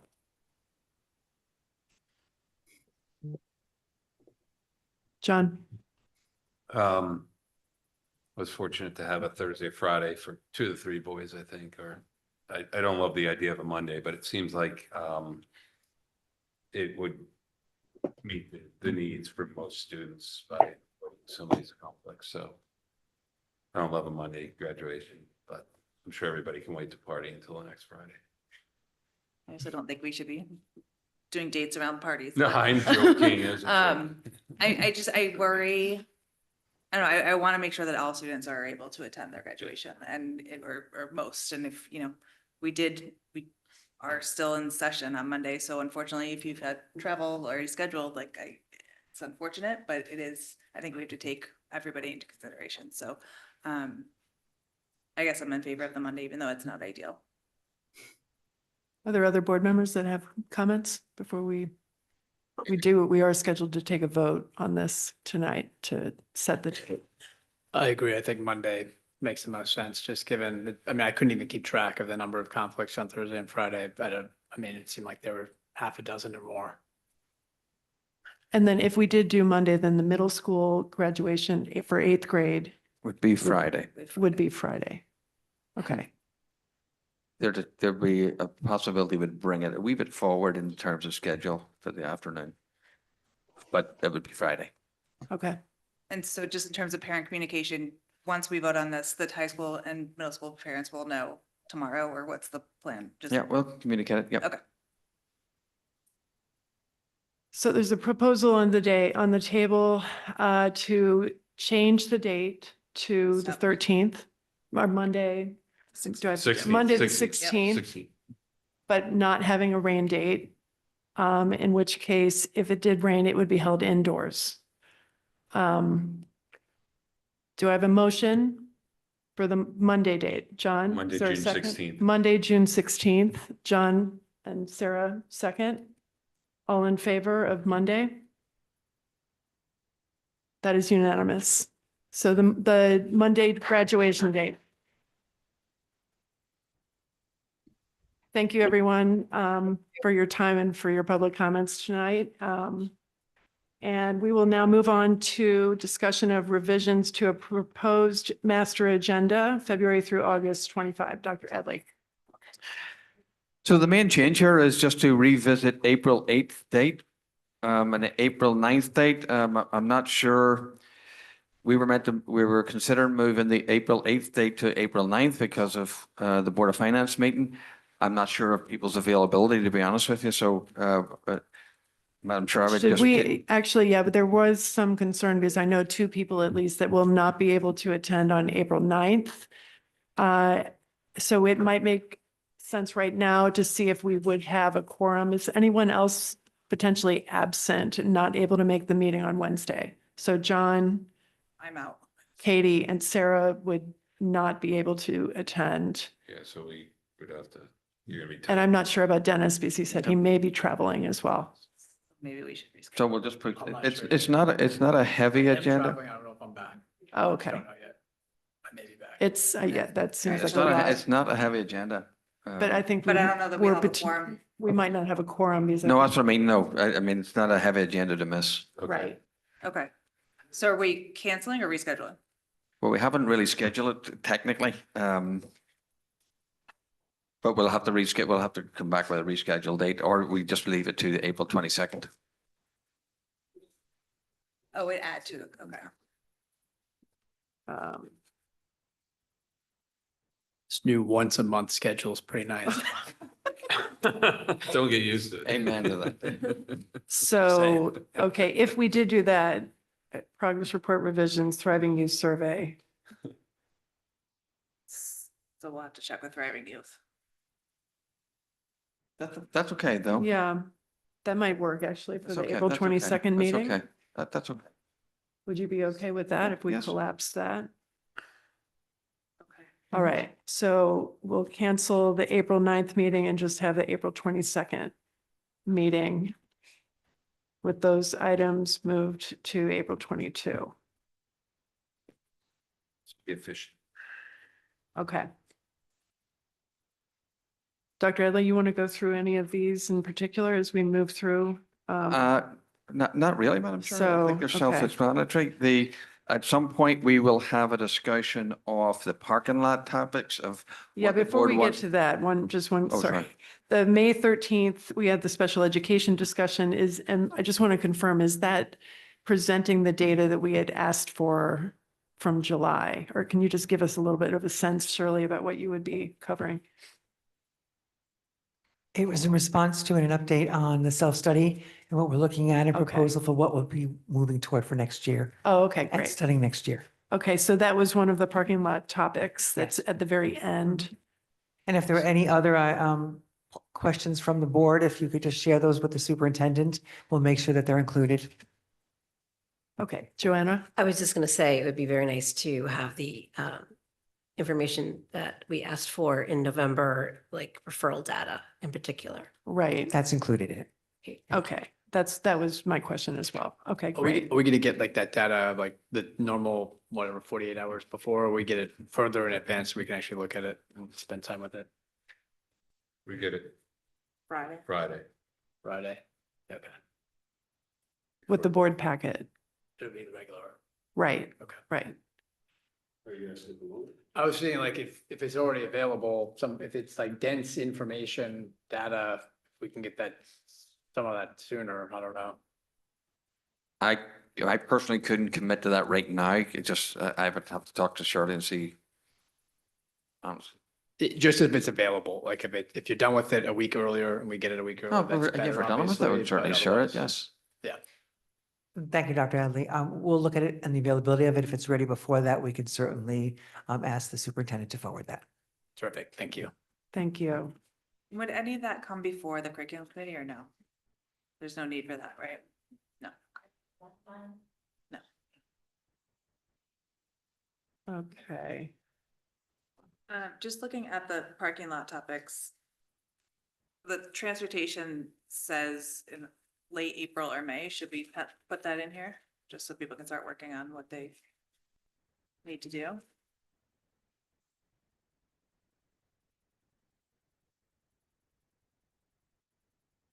May 13 seems long. May 27th. Rich, how much time, how in depth do you think that is? I guess it depends on all the information that everybody's looking for. Yeah. If it's simply like an overview of, the capacity of the buses and how the buses work and routing and things like that, and the new special education fleet program, not that long. If it's more than that, we have to know what you're looking for. So I guess that leads to like what people are looking for. Right. I in particular am looking for information on the athletics transportation, how that works. What efficiencies might or might not be available, that kind of thing. So.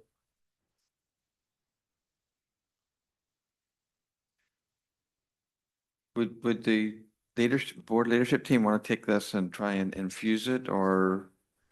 The update on transportation. Well, just everything actually. Yeah, I mean, I'm ready. could we just pencil that in for May 27th and then, does that make sense? And then you'll come up with And then we'll work together discussion. to figure out what people are looking for.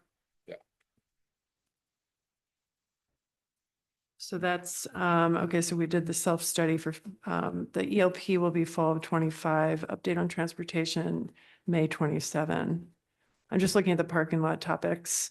The curriculum priorities, this was something that was tabled from the budget And process. then Amy mentioned earlier that there would be, she could do that in June because she'll know what the budget looks like by then. I believe we did that last spring as well. I think it's really good practice to talk about curriculum priorities, not only because there's a resolution to the budget cycle, but also just because we want to talk about what the work is over the summer and to project what we plan to complete throughout the following school year. So it's good practice to do that actually in June, and then at the beginning of the year, the fall curriculum committee update should also include the work that happened, right? Yeah. Did we actually hit all of those mile markers and the goals that we set? So Right. do you think June 10th or June June 10, 24th? I think instead of June- June 10th is, what do you think? June 24 is pretty packed. I have that penciled in for myself as June 10th, okay. as my plan. Great. Okay, so June 10. The other parking lot topics we had discussion, these are again coming out of the budget process, discussion of the DEI curriculum, SEL curriculum. Amy, would that be part of that curriculum discussion or these were additional requests, I I think the last four think? things, we need more clarity around. Discussion of gifted and talented and discussion of the teachers. Hold on. The teacher absenteeism, I think, was something that I brought up. It was really just geared towards it. As we were going through the budget process, it seemed like teachers were spending quite a bit of time outside of the classroom. You And don't that- mean like being sick, you mean like being outside of the It's class. it's a combination of professional development, dealing with special education meetings, absenteeism as related to actually being absent, like all of that kind of stuff. And like, number one, like getting the information to like how how often are teachers actually outside of that classroom? Are we taking them out too often? I think is what we're trying to gear at, and then collectively as a board, like if we do see that as a problem based on the information that we get in the data, how do we solve that problem? Who would be compiling that data?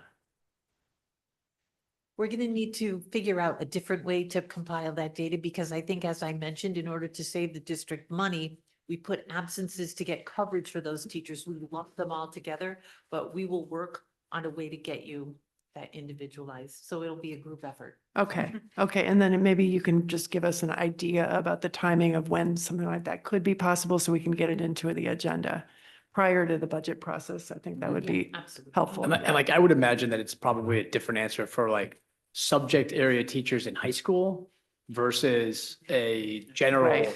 teacher at the elementary school who's being, like, they have to go to every single one of those meetings for special ed or whatever, like, because they're the teacher.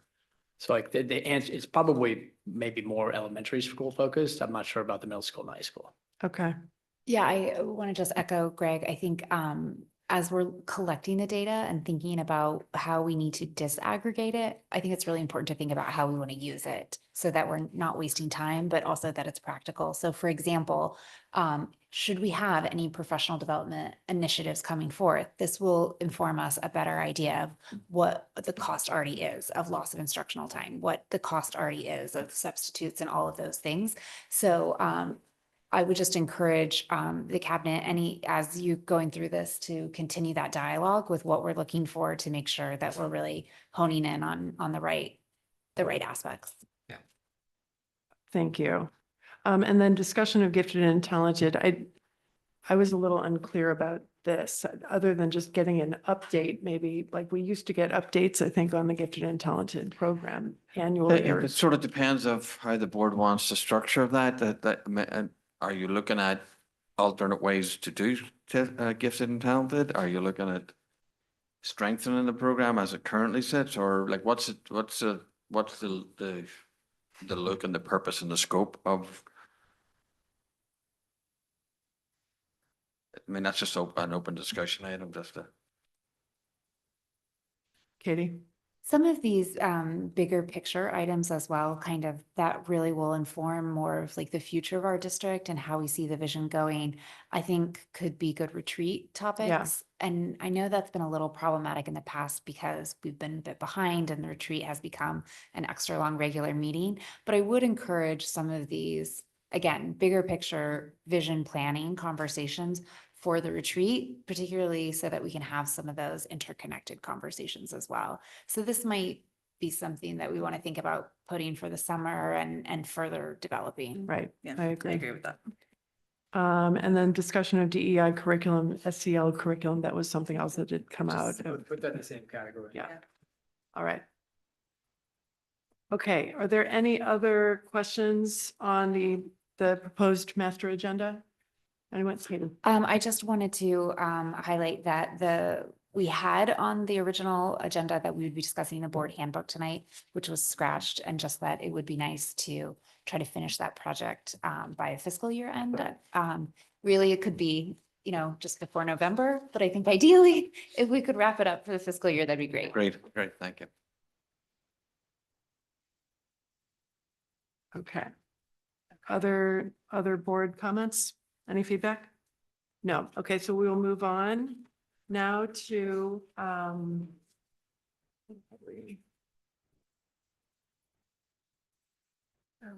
discussion on financial report and possible action on proposed budget transfers. Rich. So this is the financial report through February. We are forecasting a positive balance of 462,859. The general education RCs are a positive 26,939, while the special education RC is a positive 435,919. The swing from the prior month is due to the governor signing into law an additional $40 million going into the state excess cost budget, which is a swing of about $500,000 of additional revenue to Darien based on the December 1st filing. Moving forward to salaries, we are forecasting a slight positive balance of 22,160. We have some savings and some closing councils for just over $11,000, some building substitute savings and some salary savings due to turnover of positions. Moving to operating is forecasted at a positive 250,439. We do have a positive balance in out-of-district tuition of just over 348,000 and a projected deficit in consultant services of $98,000. And this is really first on behavioral support, as we do have a leave of absence. Moving to fixed costs, we are a positive 5395. We did get a credit reimbursement from Kerma for 4,018, and then payroll taxes are a slight positive due to some of those salary savings mentioned earlier. Revenue is forecasted at a positive 184,864. As I mentioned earlier, the governor did put in an additional $40 million into the excess cost budget. And so that line item is now a swing of $500,000 from the previous month, or a positive 216,455 to budget. Gate receipts are slightly down by $600, and ELP tuition is a forecasted at a deficit of just over $30,000 as we have a few students classified with an IEP. We do have two transfers for the Board of Ed's consideration and approval. The first is for $98,000 into consultant services for special education coming out of some out-of-district tuition due to some placement changes. And then the second transfer is for $30,975 with the funds coming from tuition, and that is to cover the lost tuition revenue for the students who got classified with an IEP. And just as a follow-up that regarding the transfers, committee met last Thursday and we had a consensus to recommend the transfers. Are there any questions on the financial report from the board? Seeing no questions, I'd like to make a motion. Or actually, let me get my wording right here. May I have a motion to approve the February proposed budget transfers? John, second by Sarah, all in favor? That is unanimous. And just to be clear, since we are canceling the proposed April 9th board meeting, do we need to actually vote on that cancellation? Or is it still reflected as April It's 8th? actually scheduled yet, is it? It's not scheduled. But it was still scheduled on April 8th, correct? We don't do we've never done a motion. Okay, so we're fine. Okay, thank you. Okay, so we will move now to discussion of year-end and accelerated expenditures. John, you want to start it off? And Yeah, then so Rich? this is something we discussed in detail. There were 3 memos, and so what I want Rich to do is briefly run through the first 2 memos regarding, the past history of what we've done with surpluses, as well as the year-end spending request. If we were to spend the surplus, what the priority list is. So I'll have Rich run through it and I'll just follow up. So as we just mentioned, we are forecasting a positive balance of $460,000. If the Board of Ed wishes to spend down that surplus, they would have to purchase items that could be expensed by June 30th, which is the end of our fiscal year. There's past precedent to do this. In fiscal 21, the board did approve pre-purchases of items, primarily technology and textbooks, in order to mitigate their budget reduction due to during COVID. And then a couple of years ago, we did pre-purchase some funds related to an HHR project, moving a playground that was not part of it. And in those cases, just like this year, the additional funds were largely due to changes in reimbursement for excess costs. And so as discussed at the Finance Committee, we did outline some items that would fit that parameter if you were to pre-purchase. The first being items that were either reduced or deferred in the budget process that just took place, primarily being the ViewSonics at the high school. That was supposed to be in a 4-year replacement cycle, year 2 of year 4. And then the lab desktops at the middle school, and then the uniforms. We didn't mention that if you were to go that route, our focus would be the 2 technology items.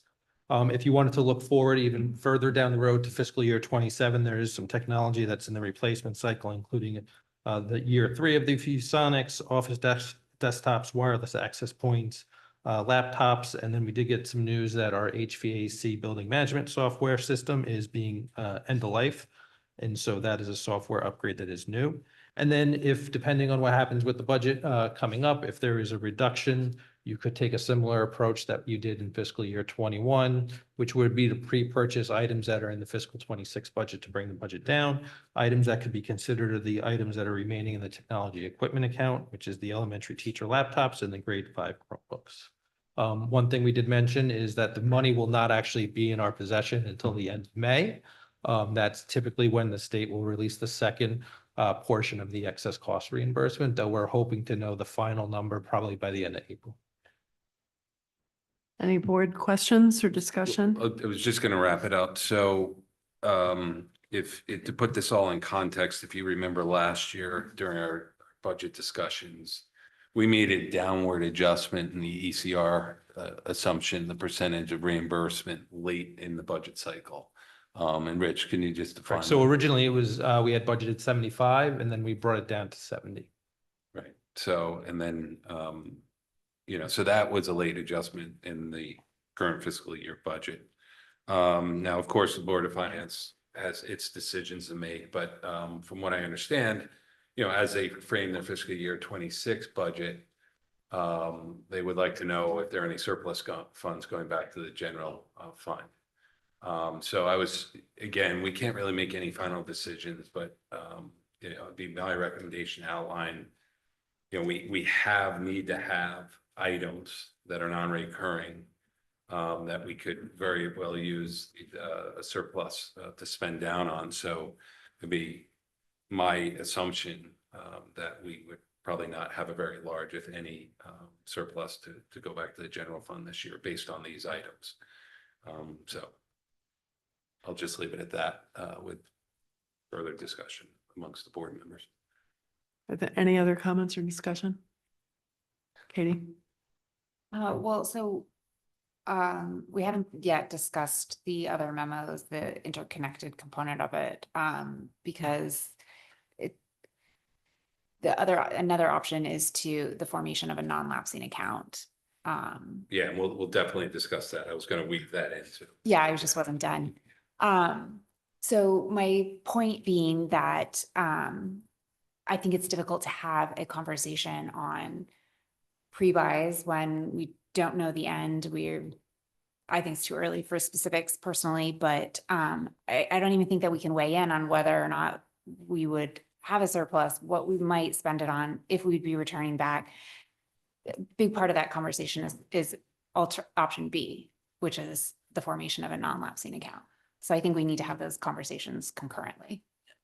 And the goal is to have that once we know what the dollars are, and that was going to be a third option. I mean, I wanted to try to structure this discussion so it was organized. So these are options. Again, there's other options out there, but we want to be transparent as possible to line up what some alternatives might be.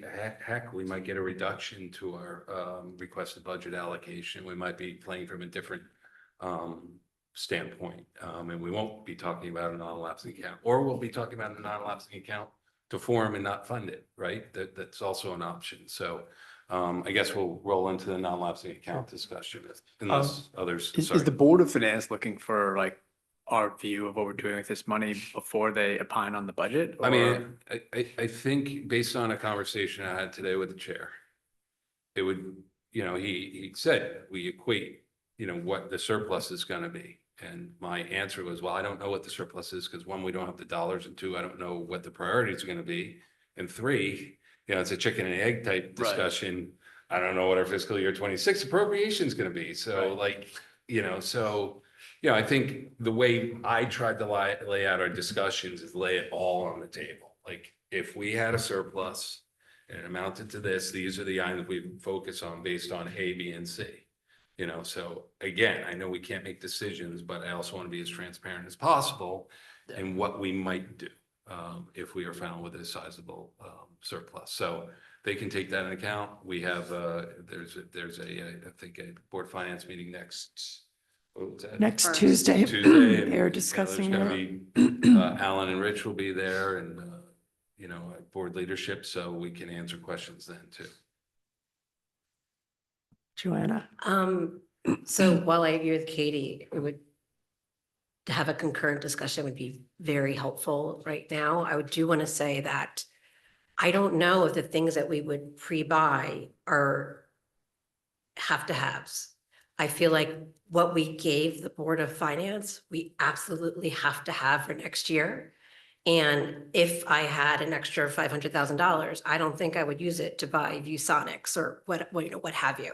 So I want to be very careful and think, and when we say, if we go that route, that it's because if we say, actually, we don't need to have that amount of money next year because we could spend it now, then they take you like, we don't want to be the chicken or the egg. Do you know what I mean?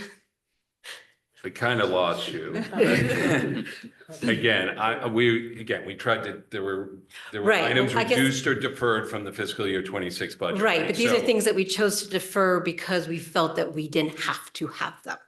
There were things that we chose were, could be uniforms deferred. we have to have, right? Uniform athletic cycle. Right, but we made other arrangements to I come guess, across I that. think we're saying the same thing. Like, there's things that we're eventually going to need. They're not subjective things. Right, but if we paid for, say, ViewSonics, or let's not even say a real thing.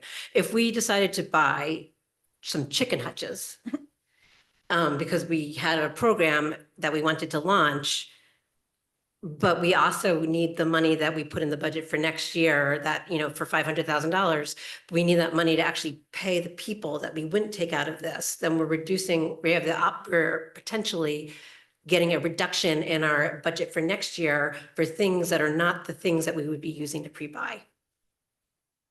Kind of lost you, I'm sorry. So I think there's kind of two conversations that we need to have. One is we need to understand what our options are as board members, and we need to understand the philosophical component and the practical implications, which I think Joanna was just speaking to the practical implications. Yes. Some of the things on these lists might seem like, oh, great, we can offset next year's budget, right? But there's a ripple effect of that. If next year's budget comes, we take out, whatever it is, $500,000, right?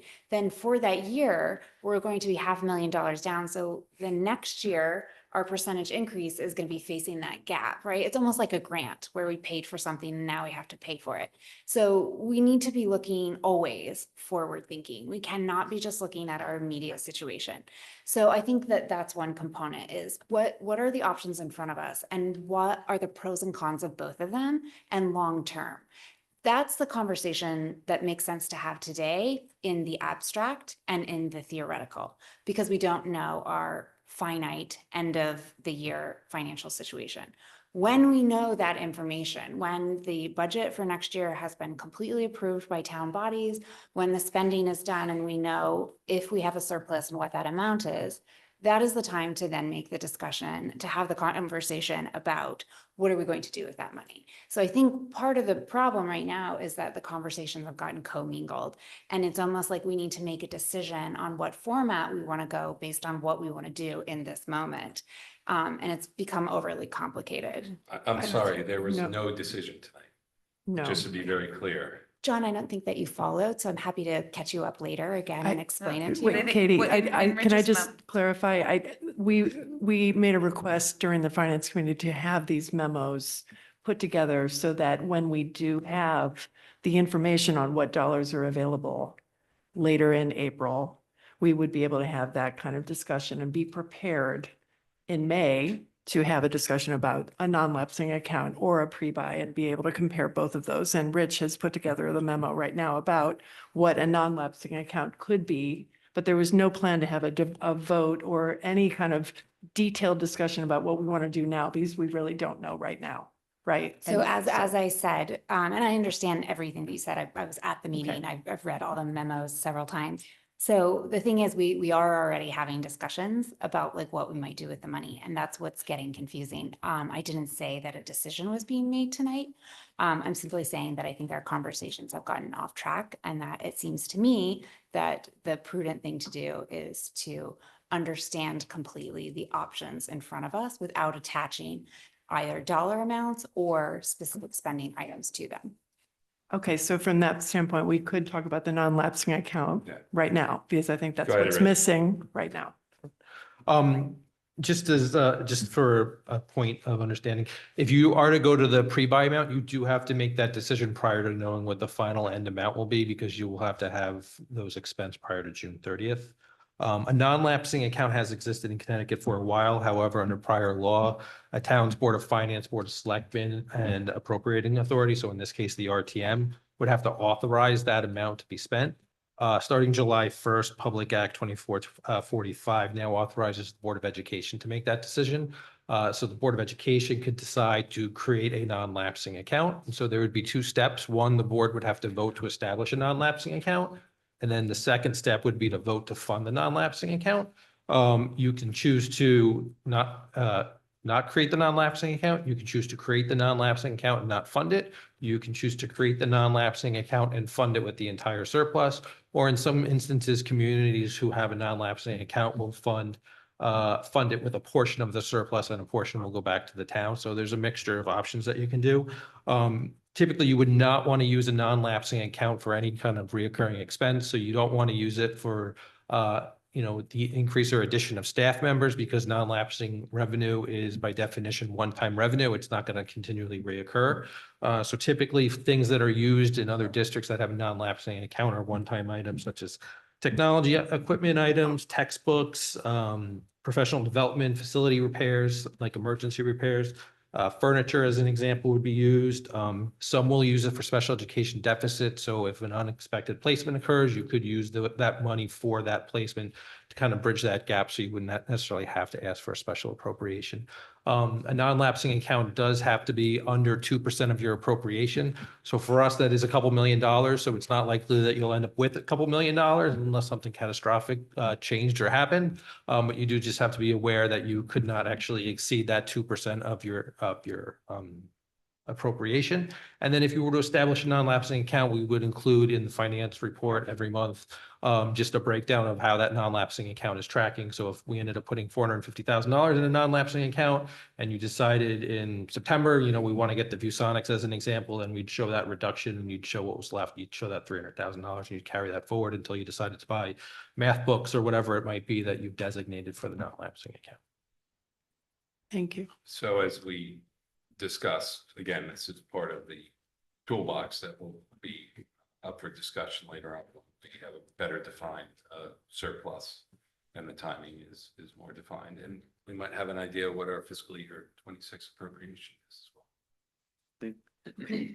Sure. So the idea of a non-lapsing account, we talked about this, and a few years ago, and it wasn't up to us that the law had not changed. But can you talk to the conflict that was? Yep. So I think it was in 2021. It was right around COVID. We had talked about whether or not we could establish a non-lapsing account. We knew there was a potential for having a surplus because so much uncertainty given the COVID pandemic. We did go to the Board of Finance to discuss the possibility of having it. There wasn't an appetite at that time. The town financing bodies were more interested in kind of reducing different reserve accounts throughout both the Board of Ed and the Board of Selectmen, whether that be budget control as an item, or there was a special ed reserve account on the town side, for an example. And so they were looking to reduce the number of reserve accounts. So there wasn't an appetite from them on their side to approve it at that point, which was required in order to have a non-lapsing account. The narrative from the Board of Finance has relatively always been, if you need something, come and we will essentially try and provide it if it's of an emergency situation or otherwise. Sometimes these budget control, or well, I call it budget control, right? But the non-lapsing accounts can just simply be a method of the Board of Finance just offsetting your budget next year by that amount, if that's the case. So it's a wee political thing. It's a practical thing. It's a trust thing. I'm not a big proponent of it. I'd rather work with the system and be transparent about everything, but it doesn't mean to say it's a bad idea. And when you go to the Board of Finance, we can't be jumping through every hoop. If you're coming and saying, if you've got a need, bring it to the table and we'll listen to it. But there's pros and cons to both sides. So, and just back to the pre-purchases or accelerated purchases, when we went through this exercise in fiscal 20, we basically said to the administration, list your priority of items that, again, non-recurring budget items, and that's how we executed it back then. When we, it was a sizable. So. So this is intended for information for discussion for tonight, but once we get a number at the end of April, then we can have more substantive discussion about what the options might be. So we should- Joanna, Oh, sorry. Just in general, I like the idea of a non-lapsing account for several reasons. One of which being that normally our surplus comes just from ECR. And that has to do with our special ed expenses, which we can't always predict to the T, or like, we were down before and then there was $40 million added to ECR, and then now we've swung back to the other side. I think talking about how our special education costs are increasing, it does seem to me to make sense that, if someone has a placement in the middle of the year that we are legally obligated to fulfill, and then that puts us back, why would we not want to have a fund where we could, bring ourselves back to zero? So sort of a rainy day fund for special education costs in particular. On top of that, I also feel like in this environment, as you brought up, Robin, at the finance committee meeting, it is very hard to imagine big investments in things like a bus depot or, the in-house dyslexic program, anything that would help these costs go down in the future. I feel like we don't have a lot of wiggle room right now to even consider anything that would be a substantial, investment to begin. And then on the back end, maybe it's a couple of years before we would ever see any savings from that. So also it's another thing I think a non-lapsing account could be very useful and helpful for. Thank you for your comments. Anyone else have anything else to add? Just in terms of timing, we will come back to these, the finance committee will come back to these in May, and then we will vote on both these things in May. Yes. Yeah, we'll see where we stand. We'll see where the surplus stands. We'll see where the fiscal year 26 budget stands, and go to Rich and Alan and look for a list of priorities, and then bring that to, look at it at a committee and then bring that to the board for the decision. All right. And that will include a discussion about a non-lapsing account option as well. Yeah, just again, the non-lapsing account, I think Alan alluded to it. It's out there. So if we were to budget for a non-lapsing account, then, the fiscal authorities could look and say, okay, now you have that, whatever dollar amount is 500,000. Right, but we trust the Board of Finance to trust us, right? So if we said we're Well- putting this money aside, like the sailing team puts money aside to buy boats every couple of years, they don't, that money is not swept at the end of the year. So like if we said we're saving money for a bus depot, presumably, the Board of Finance would be like, that'll give you a return on your money in X amount of years, great idea. That would be eliminating the trend of eliminating some of these excess, the budget control. And so it'd be going the opposite way. I'm just pointing that out. It's not my decision. Right. All right. No other comments on this. We will move on to the policy discussion.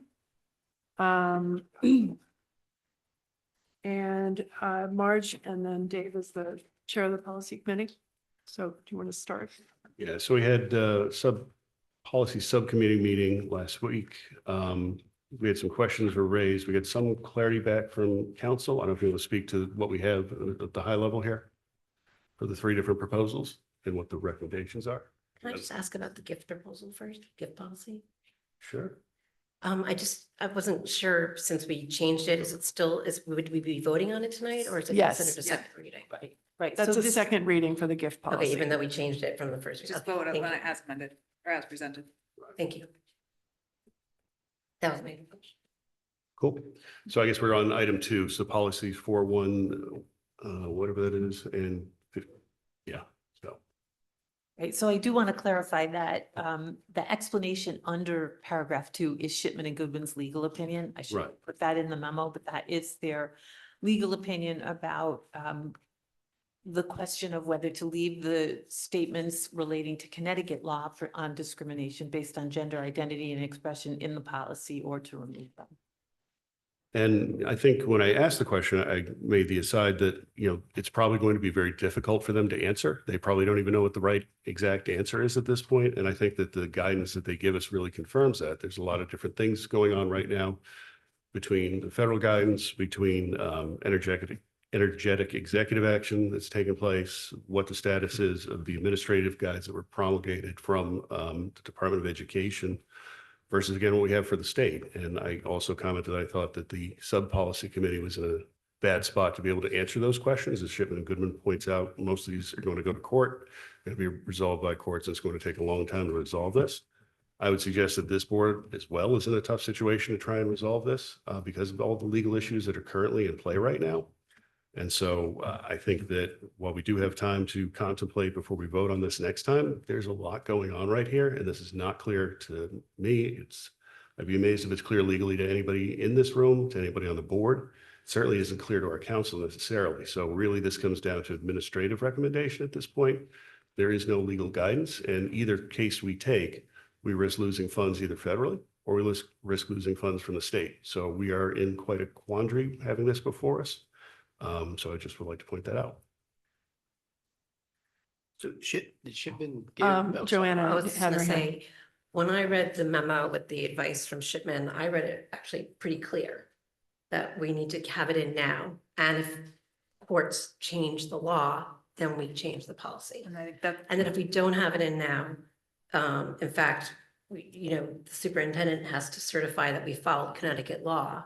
And we will not have done that if we took that language out. Correct. I agree that point there as well about the certification, but I don't think that's the only action that has to happen here from our superintendent.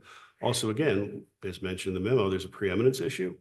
I mean, just very simple basis like federal trump state. And so we're going to choose to walk into, we will willfully choose after. I understand the deliberation to walk into supremacy clause, situation. but what I want to, Right. what I want to point out is that, there has been guidance from our state's attorney after they examined the executive order, after they examined the Dear Colleague letter, and after they examined the frequently asked questions, all released by the federal government. And they said, even given all that information, you still have to follow Connecticut law. So I appreciate that's correct. However, the question is, the state can choose to take a position that goes against federal law, and the state can put themselves to risk getting federal funds. They can put themselves in other jeopardy legally from the federal government. That's their choice. If they feel that's the correct legal position or political position they want to put themselves in, fine. As the Board of Ed, do we want to get ourselves into that kind of fight? Because we don't have the same lawyers as state commercial. We don't have federal questions that would be asked. We don't have constitutional questions the same way you would have between the state and the federal government. I don't see why we want to walk ourselves into that kind of jeopardy. I don't think we'd be walking ourselves into that kind of jeopardy action. But I guess that's the difference of opinions. John? All right, so as somebody who watched the meeting and read it a few times and still it's kind of confused because the issue is very confused, given different directions from the federal and state. Our attorneys right now are saying what? Shipman and Goodwin's model policy that covers both students and personnel includes the state language. They are, in all fairness, they are continuing to do research to see first of all, the force and effect of an executive order, whether that is a federal law, and what the potential complications for districts that adopt the language might be. But right now, the model policies do include that language. And the only thing that I will say is that one way or another, we need to get back to some of the definitions and procedures in the 2020 policy, because the ones we have now on the website are no longer valid under either law. Okay. But to be clear, Mara, I mean, nobody's going to shut us down tomorrow because that language has been wrong for a little while now. No, so we're but we're Right. going to need to, no, but I mean, we can't kick it down too far. because Understood, we yeah, have but this is not like a complaints. dire, we have to decide this evening. No, Okay. But to be clear, I would be working under the old, I'm not redlining unless this board tells me to a class of kids out of this policy. Right. So I guess my point is to follow council's guidance until otherwise stated. And I realize this is an issue in flux. So we might be looking at this in another 4 weeks based on guidance from the federal government. I'm not worried about losing federal government funding over the short term because it's so in flux. And if it looks like, and we get advice from council to make some changes so we don't lose that funding, we can get up here and within 2 weeks change our policy to adjust to it. So I agree, like, listen, federal, state, local, But right now, there's incongruence between federal and state. And so I've done this for 12 years in P and Z and now Board of Ed. If you follow council's guidance, you rarely get yourself into trouble. Yeah. And so that's kind of the default I'm going with until otherwise advised. And forewarning everybody out there, there's probably going to be changes sooner than later. That's right. I have just a, Joanna. what happens right now if someone does want to have a logic complaint? So we will give them the policy on the website and tell them that we're following a different policy and here it is. That it hasn't been adopted, but we assume it's going to be adopted because the policy on the website has been declared ineffective by the federal government. Thank you. So we've had to do that before when there's been changes and the policy has lagged a little bit. It's not, we can do it. Okay. Marge, just a clarifying question, because this memo states that you've gone back to the 2020 Title IX regulations as opposed to what we had approved, which was the 2024 changes. So my understanding was that the draft policies that were before the policy committee and now before the board are the 2020 version, correct? Yes. That we're doing the first reading on. Yes. And then that would come back at some point in time for a second reading on which we would vote to go back to that 2020 policy and the drafts that are currently kind of envisioned right here, correct? And the only, not to confuse things even more, but the only change in policy 5275, which is the student version, is that Shipman and Goodwin is advising to remove the reference to Title IX from the title because Title IX, the federal law, does not cover gender identity and expression, even though Connecticut law does. And it's just a very technical change, but that is a difference from the 2020 policy. Okay, but the guidance from Shipman currently is to do as you've talked about in this memo and that the drafts would go back to the 2020 Title IX definitions, which previously had been in place. The discrimination policies, which follow the Connecticut state law, would continue to be in place, which we have to follow because that's the Connecticut law that the superintendent has to certify. Correct? But those, I believe, remove the reference to the Title IX. Right. So federal. when we change the name of the Title IX student policy, we would then have to remove that reference in the non-discrimination. Just the policy. reference. Yeah. Just to Change the avoid title, just confusion. change the title of the Correct. policy. Okay. But we're not voting on this tonight. No, So it's first for the timing standpoint, this would potentially come back to the board for a vote. When would that be? Our April 22nd? April 22nd. So basically a month from now.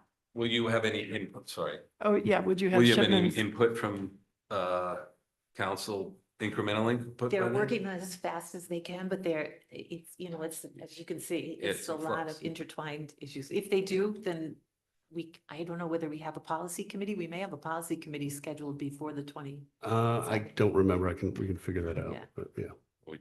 But in the interim. Obviously, this is all changing.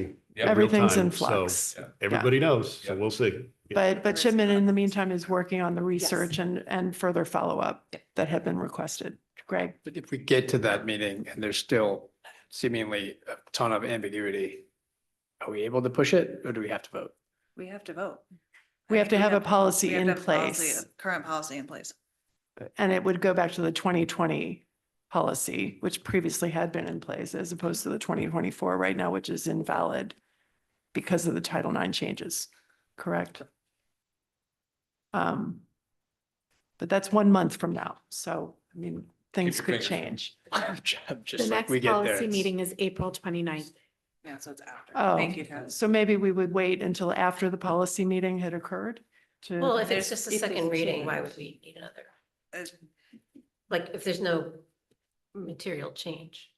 All right, let's see what happens. All right. Okay, yes, Katie. Thank you.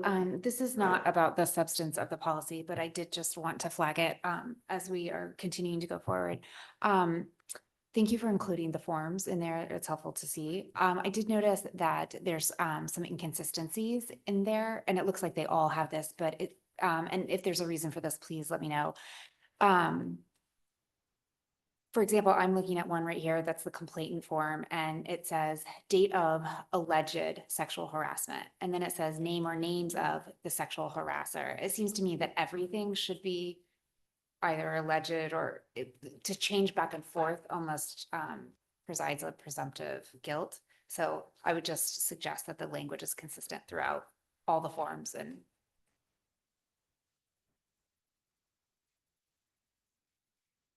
Are there any, oh, Dave? I was just, I didn't mean to interrupt. If anyone else had another comment or question on this, I was just going to mention that there was a comment on gifts that we had to take action on. Right, I was waiting until we had finished this discussion. Are there any other comments on this, on these policies? Okay, so we'll move forward with a vote on policy 5610 on gifts. May I have a motion to approve the proposed revisions to board policy 5160 gifts as presented? Joanna, seconded by Sarah, all in favor? That's unanimous. Okay, so moving on in our agenda, we have follow-up action items, and what I had written down would be that we need to add the BOE handbook will get added to the master agenda. I believe there was some follow-up work that was being done, Dr. Adley, on that, and then we'll add that into the agenda so that it's done prior to year end. And then the parking lot items that are currently in the master agenda, we will work to get into the master agenda. So the ideal is that we can discuss some of those during the board retreat, et cetera. Okay, and so then we are open to have public comment. Good evening. If anybody in person or online would like to participate in public comment, please approach the podium or use the raised hand icon and wait to be recognized. Once recognized, please state your name and address for the record. Note that you have up to 3 minutes to comment. We have no raised hands at this time. Thank you. May I have a motion to adjourn? Joanna, seconded by Sarah, all in favor?